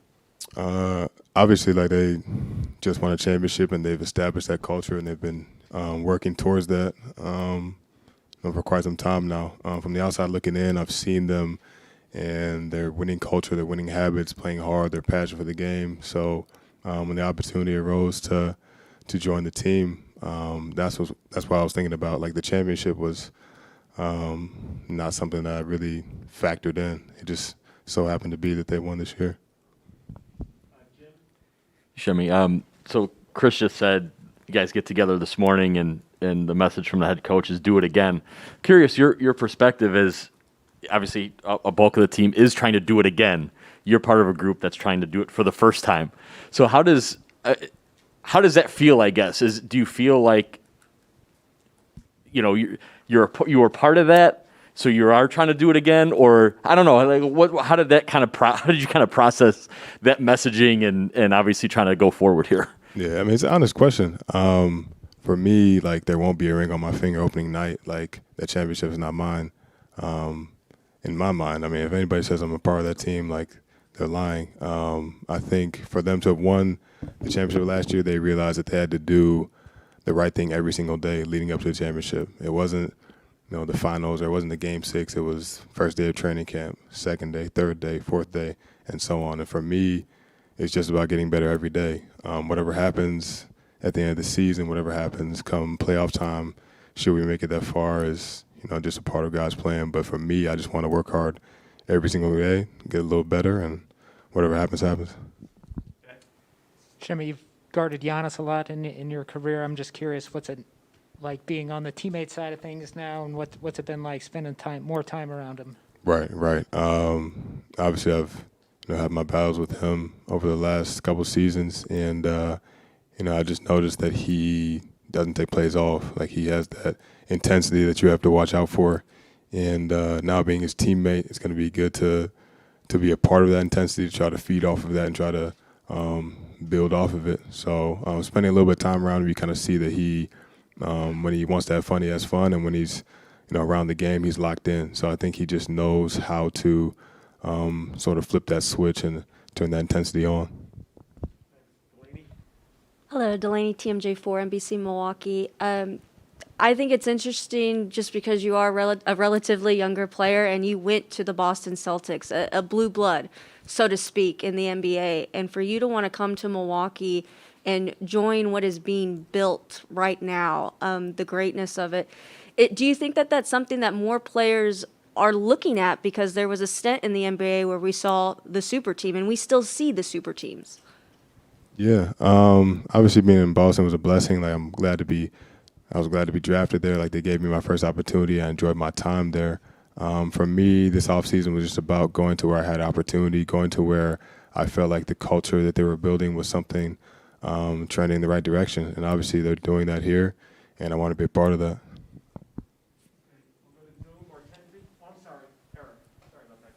No worries. Shemi, talking with Jon Horst a little bit, he mentioned the idea that you might be able to play some 5, you might play some 4, you might play some 3. Like you're gonna play a couple different positions. For you, is that exciting? And then just from your perspective, what is it like trying to play the 5 on this team as opposed to a different team? Right. For me, it's just about helping my team win. Putting a number, position on things has never been a part of my mentality when preparing for a game. And whatever fits the team in that moment, I'm happy to do. I think on this team, there's a lot of versatility. Obviously, having a guy like Giannis running down the court with the ball is not something you're used to seeing. So I think that makes our team that much more versatile. And then everybody else around, him, Khris, Jrue, is just trying to find a way to help those guys thrive. And if we do that, I think we all get better together.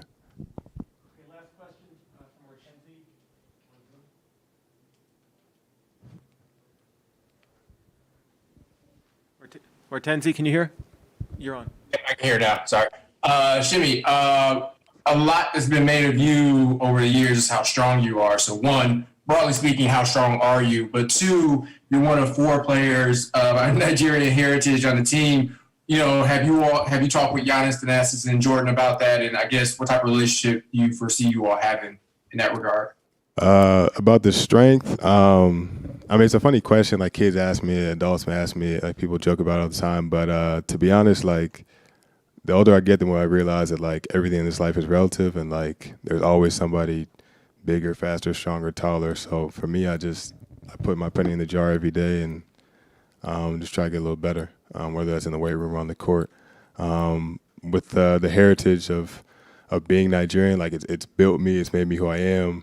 It's something that like I thank my parents for like instilling in me, from like the language to the respect to the work ethic, like everything.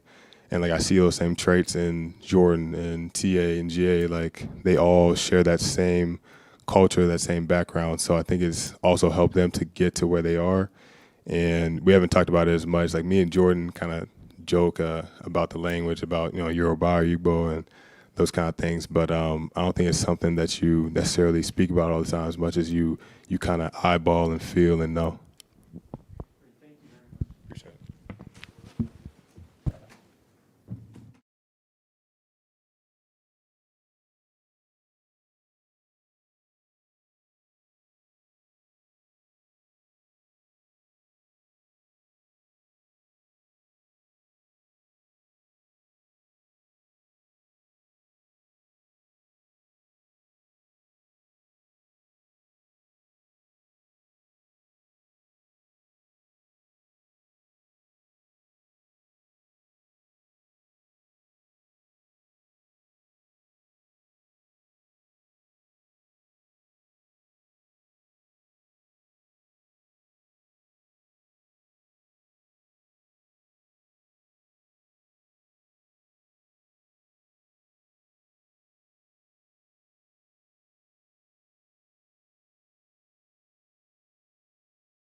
Eric Name, The Athletic. George, welcome back. Dante, good to see you. Dante, I might as well know you right away. Just where are you at from a health perspective? Do you suspect you're going to be on the floor when you guys open up training camp tomorrow? And just kind of how you feeling? You know, is this on? Yeah. All right. So, we'll see. I mean, right now I feel great. I'm making a lot of progress. I'm on the court doing some court stuff. All these doctor's appointments, all these checkups, everything like that. But everything's going in the right rate. I'm following all the stuff that they had me doing, all the restrictions they had me on. I trust our performance staff. They're the best in the business. So I'm just going to keep following their lead. And they're going to be cautious with me and not going to rush anything. So a date, I have no idea, but whenever that is, I'll be 110%. I'm not going to come back at 90, 95. I'll be 110% ready to go and give everything I have to the team. So you're not playing 5-on-5 right now, right? No, I'm not as right now. Appreciate it. George, welcome back. And I saw you at the Brewers game, so I know that fans are already, recognizing you. They're glad to see you back here. What has that been like for you to come back to a city after a year hiatus, but still be welcome to know that you're where you're wanted and you're where you're supposed to be at this moment in time? I mean, that's the biggest thing is always coming back to where you're wanted. Like we talked about, it was something that, was the spirit of the moment, didn't want it to happen the first time, and as a business that they had to do, they had to make that trade to get a guy like Jrue, which is a no-brainer in any situation. He's one of the best, point guards in the league in many people's eyes. So it's no hard feelings, but to come back here where I'm familiar with my brothers here by my side, the coaching staff that I have a lot of respect for, it's an easy transition. I'm happy to be back with these guys. I'm happy for the success that they had this year and can't wait to get going. Jim Ozarski, Milwaukee Journal Sentinel. George, nice to meet you. Dante, good to see you. Dante, for you, I mean, I guess there's a chance you could be extended. That's part of this offseason for you. So are you thinking about that at all? Have you had any talks or thoughts about that and maybe what that means for you going into this year? It's always in the back of your mind as a player in this league. But I have an amazing agent. We have an amazing front office. I think the relationship, the bond that we have is, it's mutual. I love the city here. I love the organization. So if that is the case and that were to happen, I'd be thrilled. And if it doesn't happen by the deadline or whatever it is, the talks, obviously, you just continue the conversation, you continue that relationship, and you can see what happens. But from my end, I absolutely love it here. I want to be a part of this place for a long time. To have guys come back and forth like George, to leave and come back, it's somewhere where you want to be a part of for a long time. It's not somewhere where you want to leave, so that's where I stand on it. For George, I'm curious from afar, when the team, how you watch this team sort of carry on the social justice discussions and initiatives and movements, when they spoke with Detroit, to kneel for 7 seconds for Jacob. I'm just curious from afar how you viewed that, something that you were such a big part of, in the bubble. I mean, I was happy to see, like I said before, and I still believe this to this day, this world just needs to get back to having decent humanity, love. I feel like we lost God in this world for a little bit, so we got to continue to love one another, continue to respect one another, continue to try to make this world a better place and uplift one another to make this world. But to see what those guys did, I'm sure it meant a lot to them, but it meant a lot to the families that they were doing it for. So that's the bigger picture. How can we impact lives and make this world a better place? For Dante, I was just wondering, what was it like for you personally to go to watch the postseason, after you got hurt, to see their teammates on a title run, not being able to be on the floor with them? Just what's that kind of situation like? I mean, it's tough. Honestly, it's tough. You're playing all year long. You're busting your butt, and you go down, and now you see the team make a long run and win the championship, and you're not playing. So mentally, it was tough. But I think about, I want to say, midway through the Eastern Conference Finals is when everything kind of changed for me. I was challenged by the coaches. I was challenged by some of the players of stay engaged, stay involved. For me, and then it made it sweeter at the end. It made it feel like I had more involvement than just being on the court. I was challenging these guys in the huddle, in the locker room, just speaking up, voicing my opinion on certain things, helping the coaches out with anything I saw. So, and the biggest thing for me is to see these guys succeed. All year long, we were going to battle together, and I'm a part of it, but not on the court. So to see these guys succeed and see all the hours that they put in all year long and actually raise that trophy, I mean, that's all I could ask for. I wasn't on the court, but I'm still NBA champion at the end of the day. So. George, throughout last year, we talked about Jrue and kind of how he doesn't necessarily view himself as a point guard, which I think opens up the opportunity for you two to play quite a bit together. Just what do you think of that opportunity and kind of how you view that idea of a 2-point guard lineup with him? I mean, it's a great opportunity. I've been a fan of Jrue since he came in. A good friend of mine, family guy, so I know him very well. But to be able to be alongside of him now playing, I think is going to be awesome. Like you said, in Dante's situation at the same time, we have 3 guys that you wouldn't consider your typical point guards, but we can all 3 play that position. So it's easy to shift us around and let us play together on the ball and off the ball because we bring that, versatility to the game. So it's going to be tremendous getting out there with these guys, and I'm very looking forward to it. I know you two have been very close over the years. Have you started to annoy? Yeah, have you started to annoy each other quite yet? I like him. Said he was coming back. I was upset. So what was your question? I was just going to ask if you've started to annoy each other yet, but it appears Dante's already. He has done. completely annoyed me ever since he first got here. It's been great having him back. Honestly, for me, I've talked about it in countless interviews today. He's one of the main people, like my rookie year, who helped me get through a lot rookie year, on and off the court, just finding my way in this league. And to have him back, it just makes it easier because when I'm going through tough things, like I always have somebody I can call and just say, hey, what did you do when you were in this position, or what do I do here? And then you take that aspect out of it, just playing basketball with him. It's just fun, bro. I mean, I love this kid, like we talk about, even when I wasn't here, us just talking to each other, once a week or twice a week on the phone of, just having fun, not even really about basketball. We would call each other just see how each other's doing, what's our mental space. And we've created that bond. And, this is one of the first guys I've called before anybody else on this team that I was coming back because I was happy to be back a part, not just of the organization, but some of the teammates and the relationships that we've had here. So I was very excited that he was still here and that we're going to be teammates again. Hey, George. Khris said that the message from Bud this morning was do it again. And I'm just curious your perspective on that as you're processing that, like you're part of a defending champion, but also you were not part of that run, and ring night's going to be a little different for you.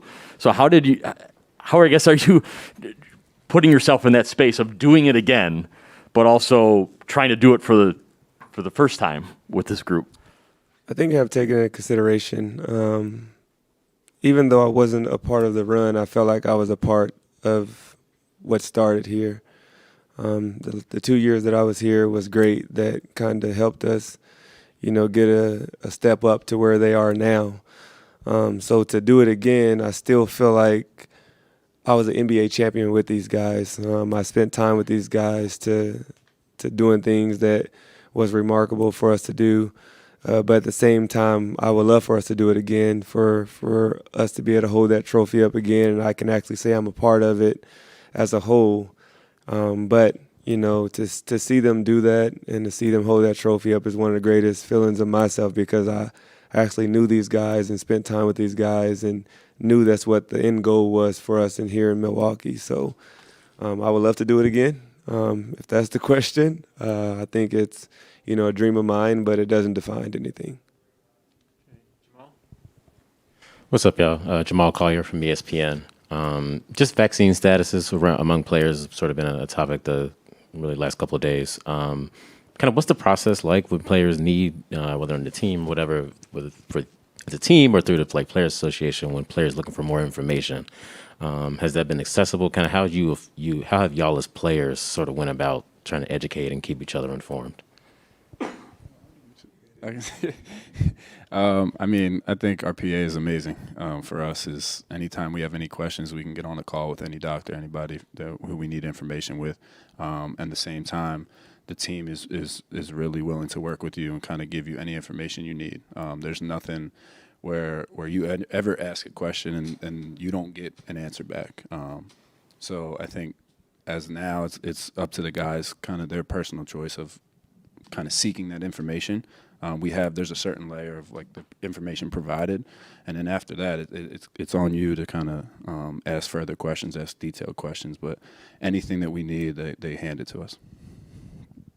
Do you guys feel like you, as players, have want to do more to sort of combat misinformation or some of the bad information out there? Like, do you think that there's sort of been enough from your Players Association to kind of have that at the ready, I guess?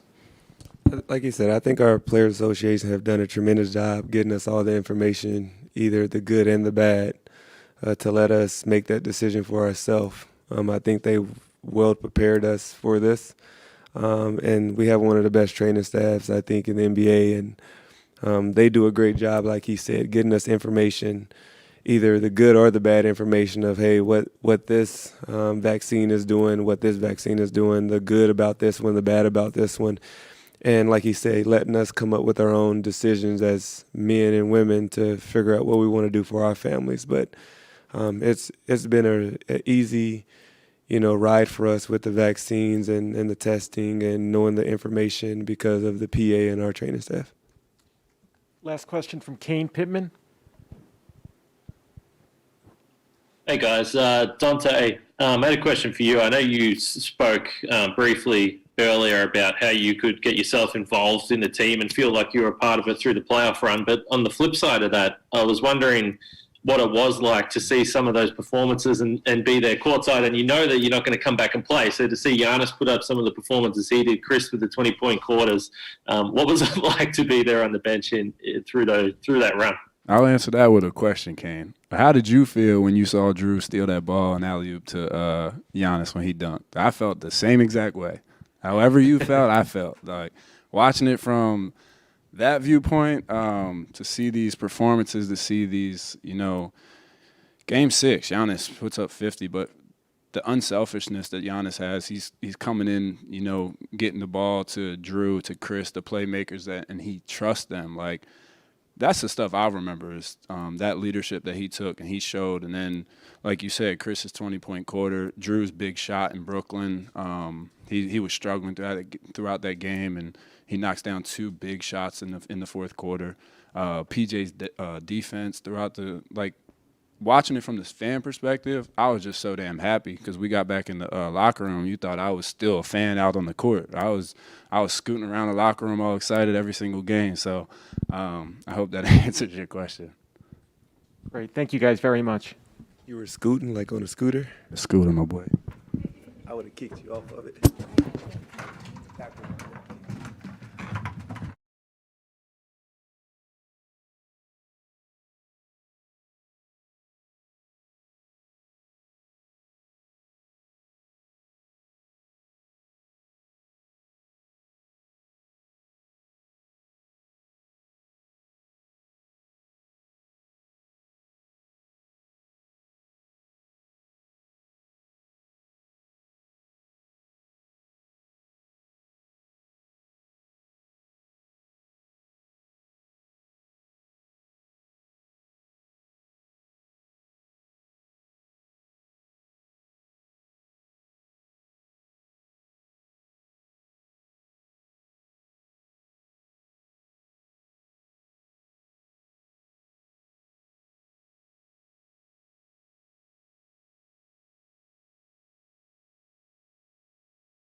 Eric? Okay.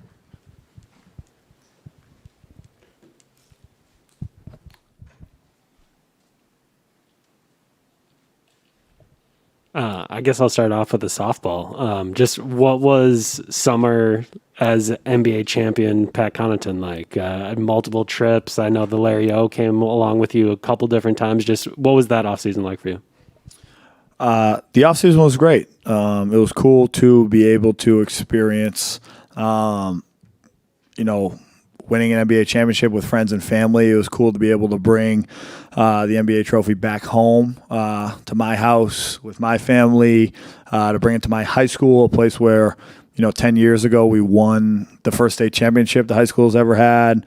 5 years ago I was able to get the court named after me, make a donation, and 10 years later I'm bringing the NBA championship trophy back, speaking to the student athletes, talking to them about being in their shoes, being a student at that school 10 years prior, and just seeing how far I've come was really unique, really special, really fun to be a part of with my friends, my family back home.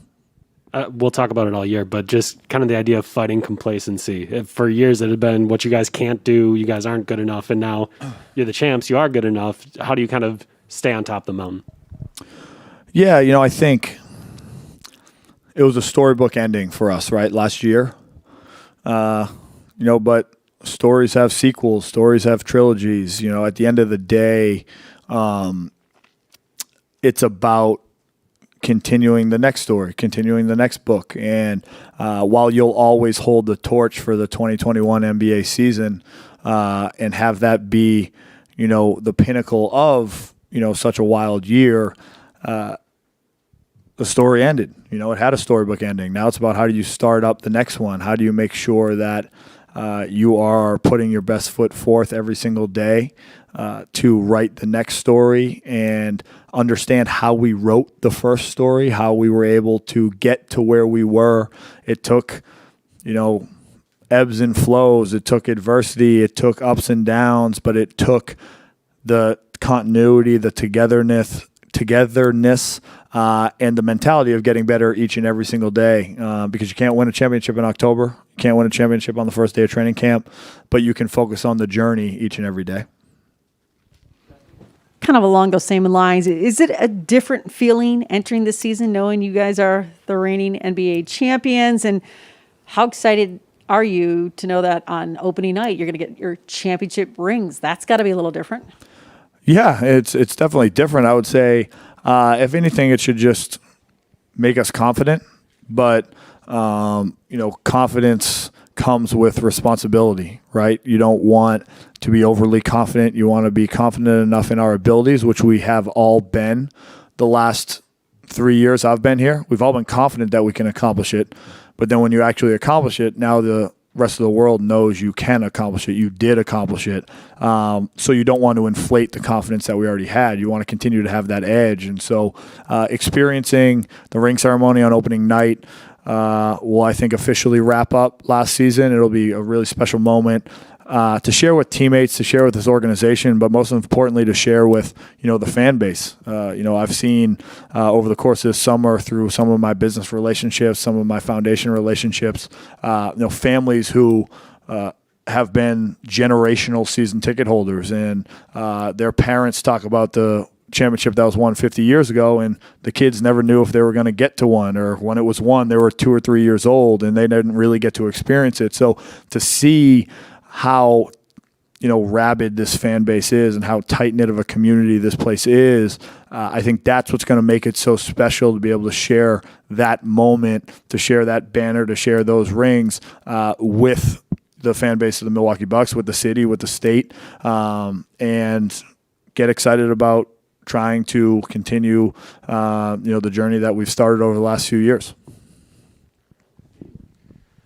Earlier, Jon Horst was saying that he thought this team might be better, but in a different way. From the people you have coming back, the changes that have been made to the roster, what do you think y'all have right now, and how it might compare to what you had a year ago?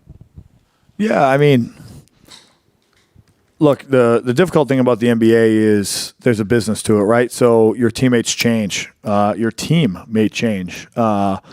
Pending where you go, pending who you're playing for, pending who you're playing with. But to have a lot of the core group of guys back to play alongside, Jrue, Giannis, Khris, Dante, George is back, Bobby's back. Like, to have everybody back, Coach Bud, Jon Horst, like, to have everybody back within the organization that I would say we've gone through this journey on the last 3 years, and then to add a incredible group of talented basketball players to the mix, I think it creates a level of confidence and a level of, yeah, this team might be better. It's going to be different, and we have to learn, and we have to learn together, and we have to learn how to play together, and we have to learn how to fight through adversity together. But the talent level is there, the depth is there, and I think the character of each and every single guy is there. And I think that's what got us through, the first 2 years I was here where we, fell short, and to, finish it off last year. So it's about making sure the new guys understand and learn both from example and from vocal leadership from the guys who have been here. We got to talk to Semi earlier, and he said, coming from the Boston Celtics, it wasn't about going somewhere about who had championships. It was about going somewhere where he saw opportunity and going somewhere where the culture was stable and it was a good culture. Maybe you guys don't go back to back. Maybe you don't win 5 championships, but is there pride in what has been established here in Milwaukee in a smaller market that this is a place where people want to go to whether you're winning or not? Yeah, I would say, look, even falling short the first 2 years, just because you have the best team or one of the best teams doesn't guarantee you winning an NBA championship. It's hard. You have to stay healthy. You have to make sure there's so many things. There's luck involved. There's bounces of the basketball. There's good shooting nights, bad shooting nights, whatever. It's really hard to win an NBA championship no matter how good you are. You could be the best team in the regular season for 8 straight years and never win one. But I think what solidifies a career, an organization, a growth is putting yourself in a position to have a chance to win one on a yearly basis. Now, the next step is putting yourself in a position to be in contention, to be in the finals, to be in the Eastern Conference Finals, whatever it is, to put yourself in a position to actually win it, but to have the potential to win one and to build an organization and be a part of an organization that has stabilized itself as a winning culture, a great culture to be a part of, and a winning culture, I think is, in and of itself impressive. And now it's just about continuing to put ourselves in a position to be championship contenders and then using what we learned from last year to try to get us ourselves over the hump. Earlier, Bobby said PJ Tucker is a one of one. I don't think any of us would disagree with that. How does this team go about trying to replace him? I don't know that it's about replacing PJ Tucker. I think it's about understanding what this team has and playing to this team's strengths, right? A lot of people I think will make the comparison, PJ Tucker's gone and you added, Rodney and Shemi and Grayson Allen, and how are they going to replace PJ? They're not going to replace PJ, but they have their own strengths that maybe PJ didn't have. They have their own talent. And so how do we make sure we're playing in our best way for this team, the 2021-22 Milwaukee Bucks team? Last year's team with PJ was great. It was a championship team. It literally happened. This year's team, it's going to be different. It's not about replacing PJ, but it's about making sure that we're playing to our strengths. We're playing to the new guys' strengths. We're putting them in position to have success, and we're putting ourselves in position to win ball games. Hey, Pat. You mentioned a few times the togetherness and going through things together last season, and even the bubble to a degree, with the protocols and all the things you went through. This year will be different. Mark Lasry and Jon Horst said most of the team is vaccinated, so going forward, some guys won't be together with you. Like, just by rule, the league has made it that way. Do you anticipate either any team building or, chemistry type of things that have to work through? Because for the first time now in a couple seasons, it's not going to be the same for everyone, I guess, as you go through that. Yeah, look, similarly to taking it one game at a time, we have to control what we can control. And so for us, I think we're a tight-knit group. I think we know each other more than just within the facility, more than just on the court, more than just as basketball players. We have genuine relationships outside of the game, outside of the facility, outside of the team, friendships. And I would say that is going to be as important as ever. because, how we're able to interact as a team, who knows, TBD. But I think when we're able to interact as a team, when we're able to find ways to do team building stuff, when we're able to find ways to simply get dinner or to, have other experiences as a collective group, it'll be special. It's what's kind of put ourselves in this position to have such great chemistry over the last 3 years. But we weren't able to do it sometimes last year, and we were able to obviously get through it, and we were able to make sure that we came out better for it on the other side. And so I think we got to control what we can control and make sure that we're developing genuine relationships with each other where we can. I'm sure at this point in your career you have an off-season routine. How does your body feel? I mean, you've had 70 days off. So, and then what did you have to maybe do to adjust to get yourself ready, but also get, healthier, if you will? Yeah, for me personally, I would say it's been unique, right? Usually you have an off season, and I utilize the off season to, let's just say, get better, get stronger, get faster, get quicker, get more athletic. Because during the season you have games, you have 82 games, you have playoffs, you have however many games it ends up being. Is more about trying to maintain.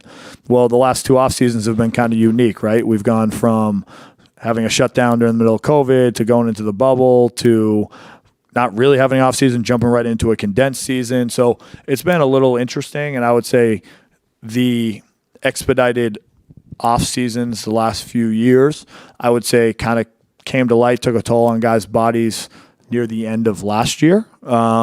So ironically, I'd say my body feels better today than it did finishing last season. My athleticism feels more today than it did back then, but it's about making sure you individually do what you need to put yourself in a position to not just last 82 games in the playoffs, but to excel in 82 games in the playoffs, right? So understanding the extra work that I need to put in before practice, after practice, things that are going to put me in a position to make games feel easier than what I do on non-game days. Whatever that might be, it's different for everybody. But for me, it's about making sure I'm putting in more work, because that's what's helped my body feel the best. That's what helped my jumping ability, my quickness feel the best. And that's what will hopefully get me back to showing off a few dunks during the season, which I wasn't able to do last year.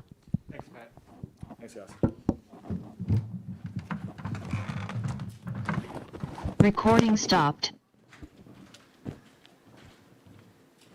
Giannis is coming in now.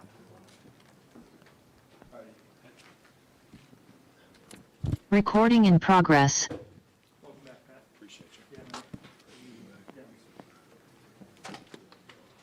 My goodness. Good luck in the any questions. Do it what? Oh, yeah. Good questions. Yeah, good questions. Be ready.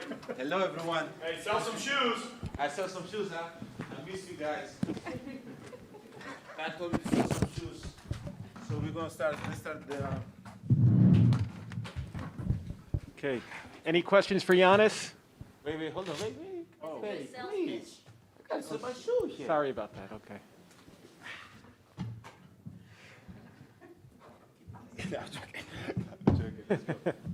All right. Stephanie. Giannis, Stephanie Sutton from WISN TV here in Milwaukee. With such a short off season, how ready do you feel for you and the Bucks to have a repeat run? We're here now. Obviously, we gotta get better. But we're going to take it day by day. Whatever happened in the past is in the past. We gotta focus on now. How can we get better right now? How can we get ourselves in the level that we can compete? But yeah, me personally, I'm out of shape. I gotta get my butt in shape. Eric Name, The Athletic. Giannis, do you have a joke?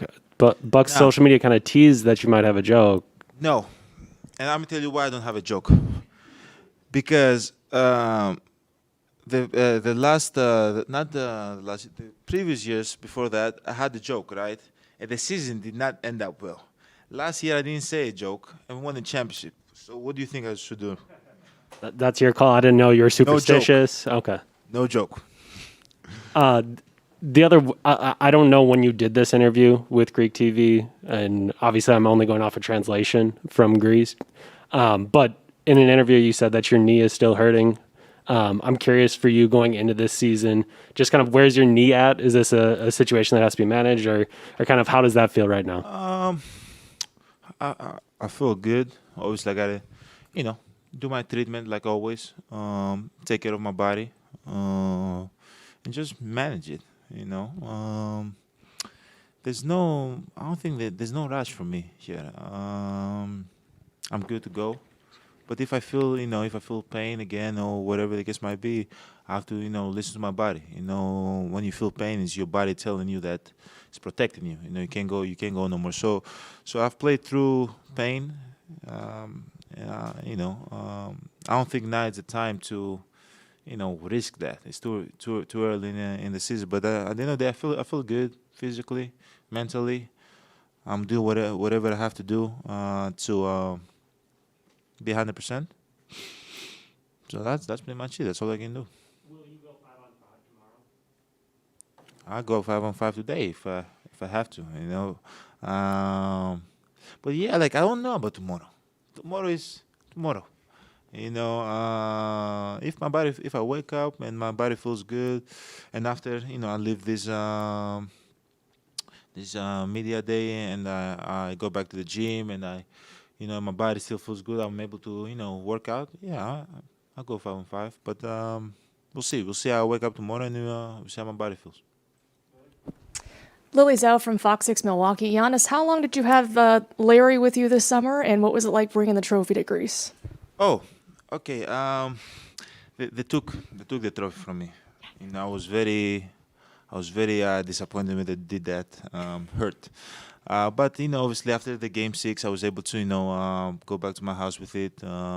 Wasn't able to sleep, but I was able to lay down, on the bed with it, and enjoy some moment with the trophy. But after that, as you guys saw, I took it to a fast food restaurant. Got myself some nuggets. And after that, I had to bring it back for the parade. And then they took the trophy for me, but then I took it back. So when I went to Greece, I told them, I said, guys, I have to take the trophy to Greece. They gave it to me. I was able to show it to my friends, take it to the Parthenon, up to Acropolis, take it to my neighborhood. My friends and my family enjoyed the time with that, taking pictures with the trophy. So yeah, I had it for a couple of days, but then they took it away from me. And the trophy's right there back. But I don't want it no more. That's in the past. It's over with. Giannis, right here in front. Oh. How, for your off-season plan, I mean, you're traveling. I'm sure there was maybe a little rest for your legs. Become a father again. Congratulations. How did you try to put your plan of getting better at basketball in place? Like, is it, you know what I mean? Like, how did you try to manage that? And I guess, were you as successful as you would have liked to have been as you look back at it? Obviously, I would like to have a full off season to be able to work on my game even more and improve stuff throughout the off season like I've done in the past. But sometimes having a short off season, that means you did well.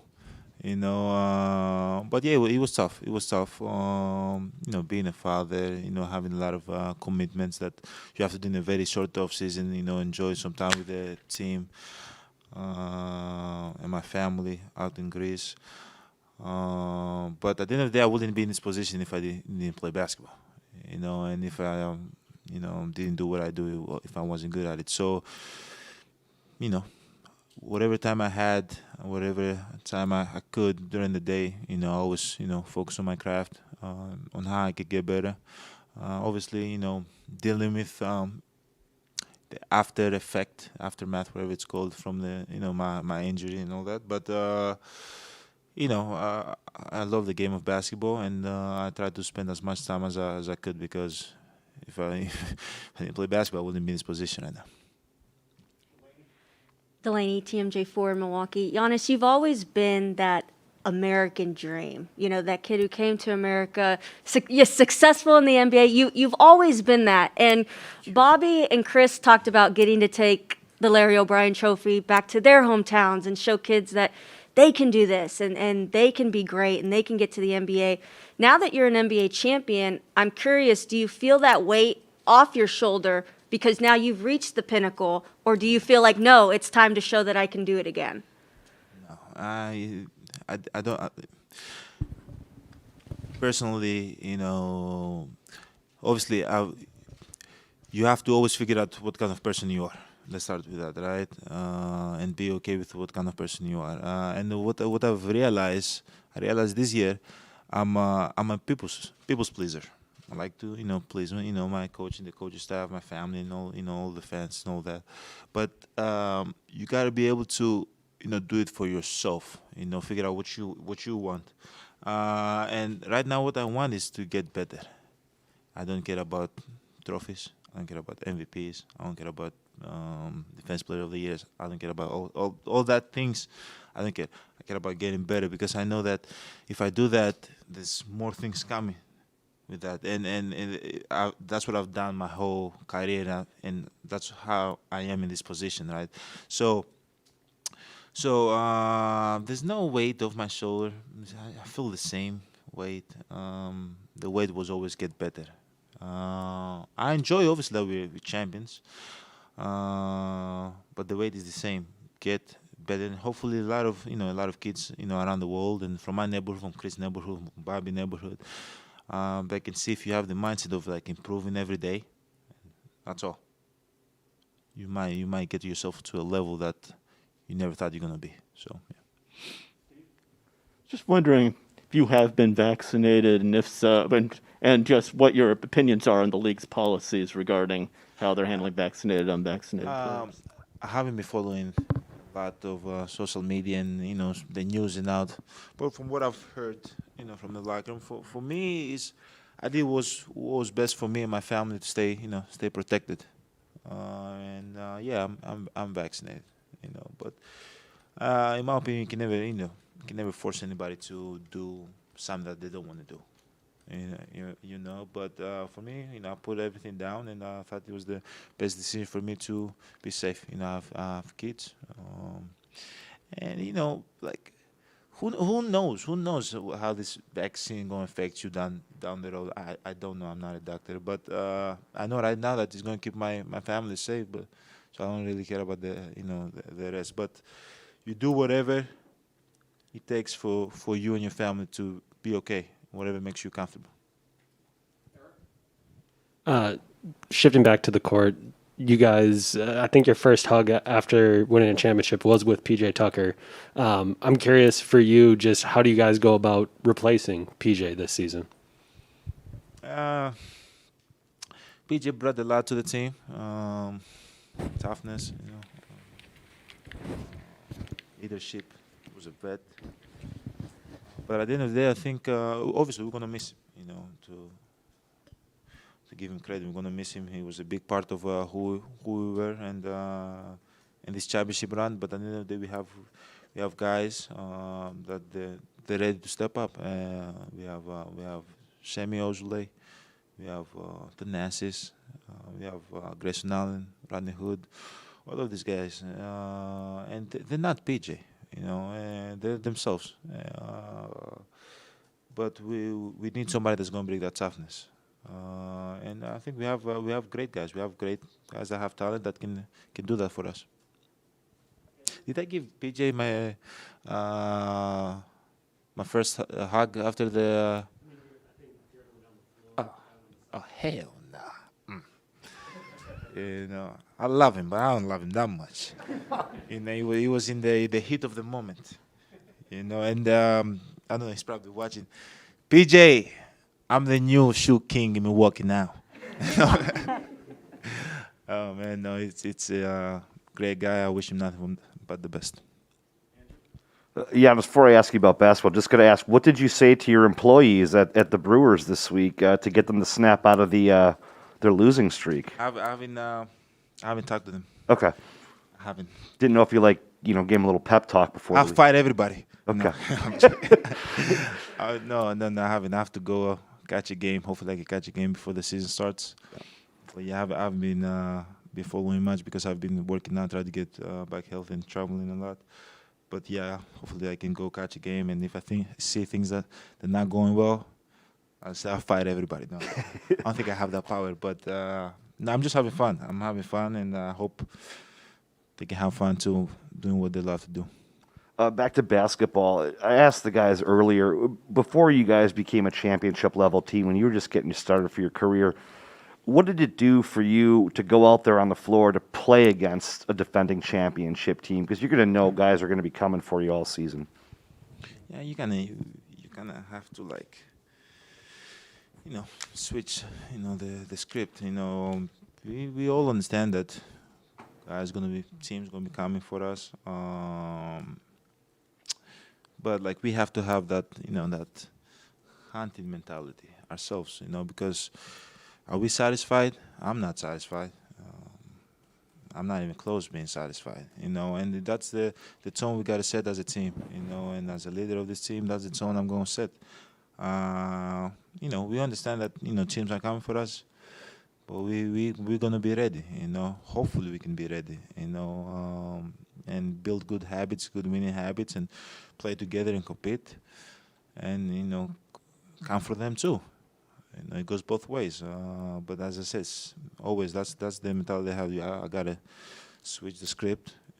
One thing, I feel like the greatest players to ever play this game, they're and the greatest athletes in the world, they're kind of corn artists. Have you ever, but what I mean by that is that, have you ever guys heard the story about Shaq? That Shaq said that David Robinson never gave him an autograph or took a picture with him, and he went out there and tried to, dominate him, play against him really hard. And then you have the story about Michael Jordan, that did the same thing.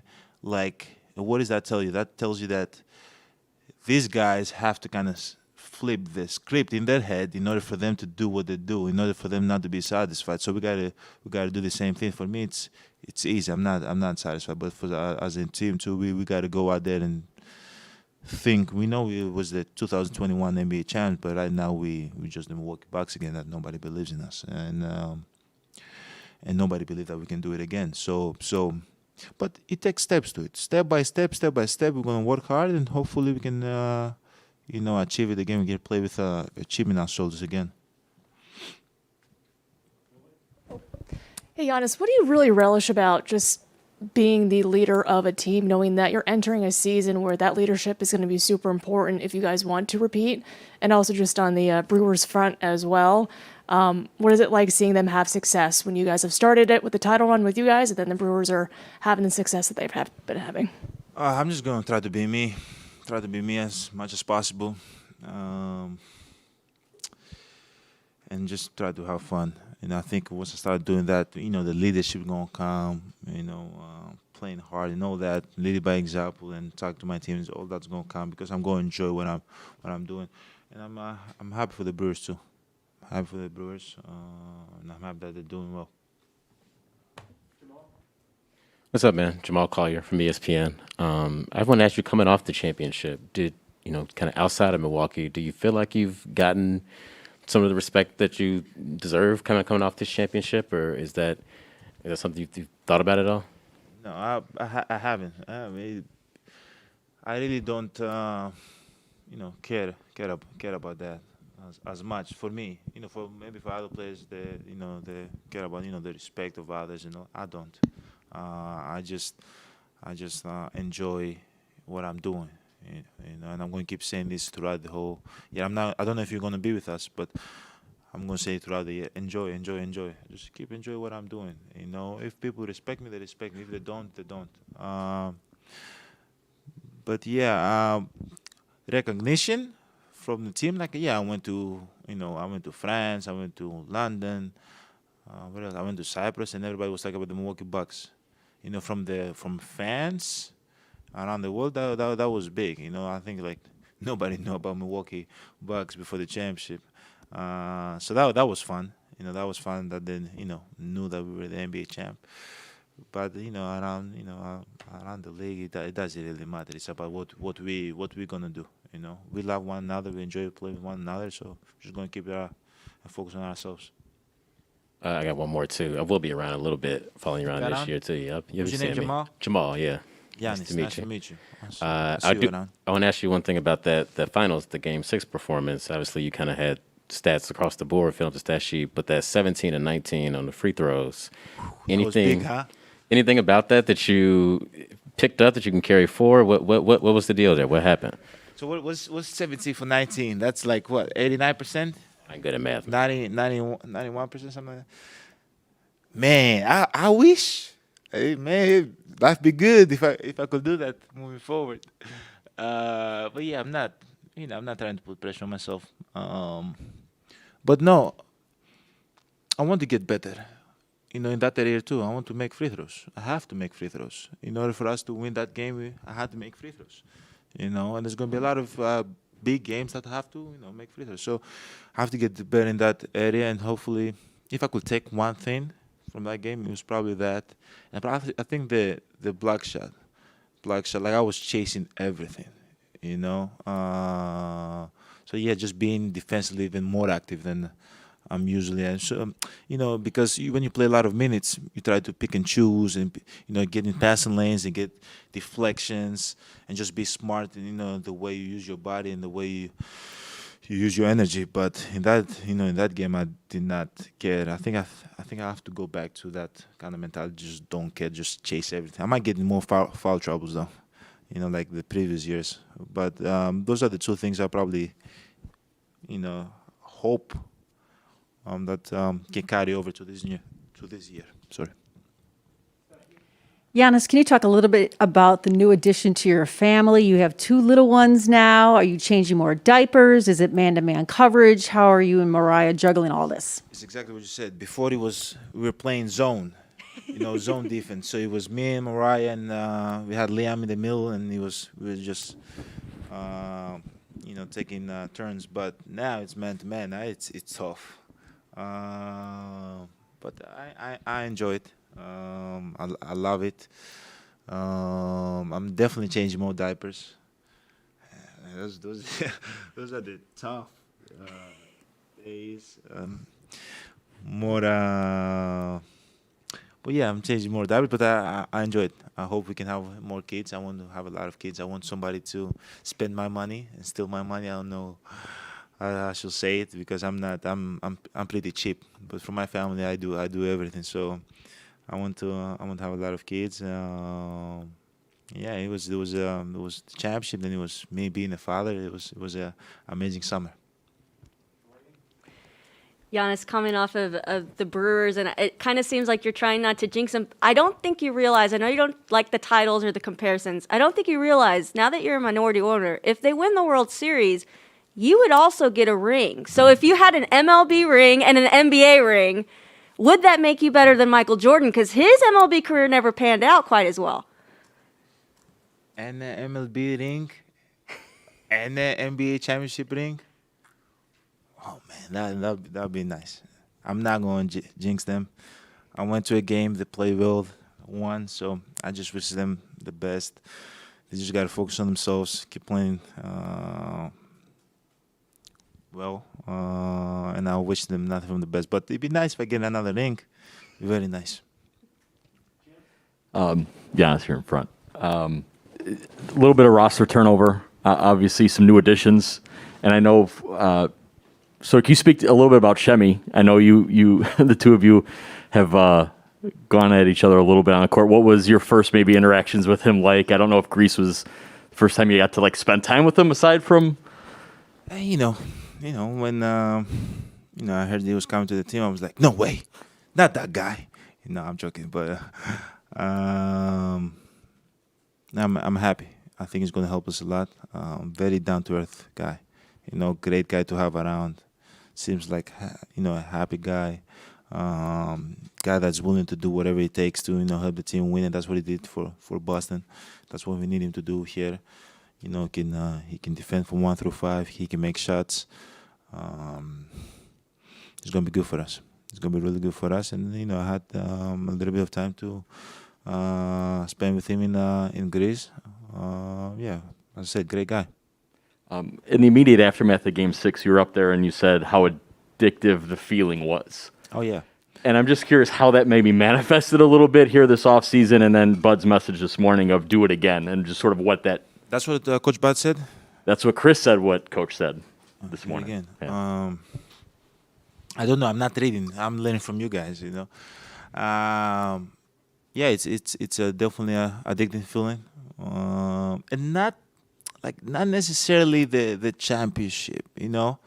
For me it was playing the playoffs, you know, the fans, and maybe because we didn't have fans before that, maybe that's why it was even more. The feeling was great, but you know, playing the playoffs, playing the finals, right, in a stage that I've never been before, but after that, like the feeling that I want to repeat is the feeling after we know that we won, when you see everybody smiling, everybody's hugging one another, everybody's crying, you know, that's an incredible feeling, you know, and then that carries over to the parade, you know, seeing 200,000 people, you know, in the parade, maybe more, I don't, maybe less, sorry, and everybody was happy. It didn't matter where you were from. If you were from the 27th Street or you were from the suburbs of River Hills, I don't know this area very well, but or from Mequon, from wherever, from Brookfield, it did not matter. You know, everybody was there, everybody was cheering, everybody was having fun. You know, and that's the feeling that, you know, man, like by me playing hard and the team playing hard, we gave it all these people, you know, this joy, right? Can we do it again? Right? Now the steps to it. Now we'll go back to the basketball part. The steps to it is not easy. If we expect that we're going to play the same level of basketball this year and we're going to be able to win a championship, no, I don't think so. Then, you know, they're waiting for us. You know, as I said, they're expecting us to. They know who we are, you know, now. So we have to get better, you know. We have to get better. And hopefully we can get ourselves in a position to win a championship step by step. And hopefully we can give that feeling again to people. Maybe might not be this year. Maybe it might be in 2 years, maybe 3 years down. But like, I need that feeling, you know. And you know, I'm going to chase that feeling until my legs can't move no more. We'll go to Zoom. Kane Pittman. Kane Pittman. Hey, Giannis, how you doing? Kane, where are you in Australia? Yeah, I'm trying to get back. It's hard to get back, man. Yes, visa regulation and stuff. Huh? They're not letting you back in the country. Can you help me out? Hey, don't worry. I'll write a letter. I'm writing a letter right now. Please, the U.S. government, please. Kate Pittman is a big part of what we do here and who we are. Please let him in the country. That should do it. I'll be back next week. Good.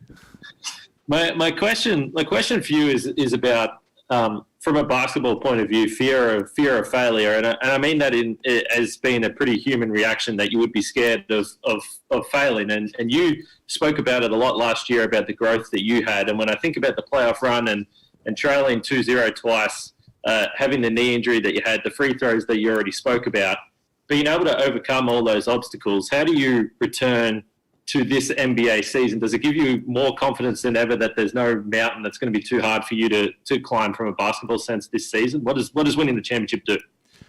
No, there's always going to be obstacles.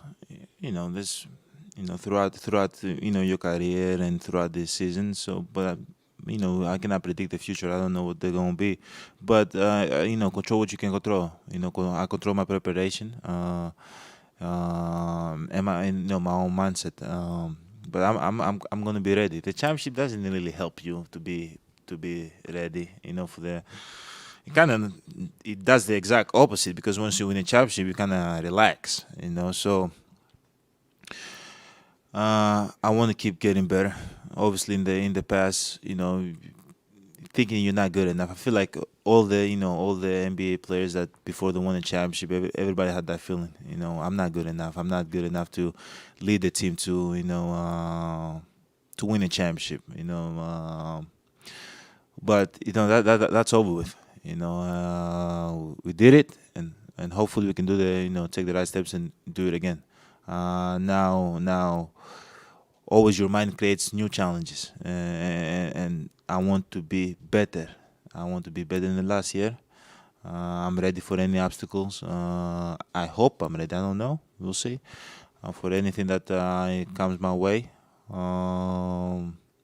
But yeah, the championship doesn't help. The championship does the exact opposite. It relaxes you. Just a couple more. David? Hi, Giannis. This is Davide from Italy. Good to see you, even not in person. You said about getting better. How do you plan to do it, and how do you plan your team to get better? I don't know. Tomorrow is the first practice. We're gonna figure it out. You know, we're gonna see what the game plan is. How if we're gonna change stuff, or we're gonna add stuff. Tomorrow is gonna be the first practice, but you know, I'm there to listen. You know, so I'm gonna listen and we'll see. You know, we're gonna try to figure it out as a team. Okay, last question. Aristides?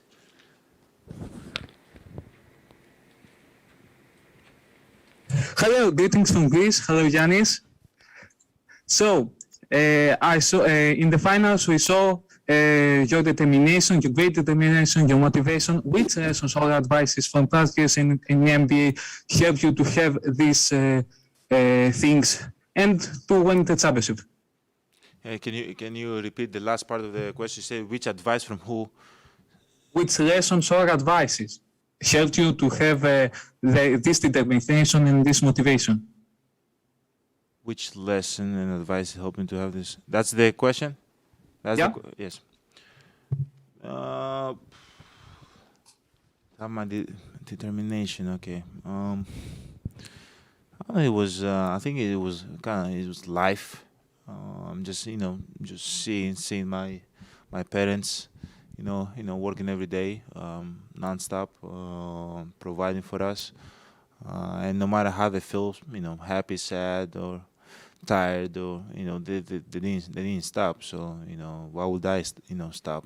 That's kind of the mindset I have, and I'm going to keep having. Hopefully, I can my kids can see that and they can do the same thing. No matter what comes your way, you're going to try to find a way to overcome it. Obviously there was a very, I don't remember what day it was, but that night was a very, very cold night for me. Not knowing what tomorrow what they're gonna say, but I knew whatever they said, I'll figure it out. That's what I always do. That's what my parents did. I'll figure it out, and I'm ready to work. I'm ready to work towards whatever the next goal plan comes my way. So I don't know anybody. Nobody gave me advice. I think I saw it firsthand from my parents. Just see my parents working hard. Thank you, Giannis. Thank you, buddy. Thank you very much. Wait! Don't zoom out. Make sure you guys get your Zoom Freak 3. Okay. There you go. Close as. Hey. I'm done, right? Yes. Vamos. See you guys. Giannis, this is Lisa. She's the new TV play-by-play announcer. Recording stopped. Lisa.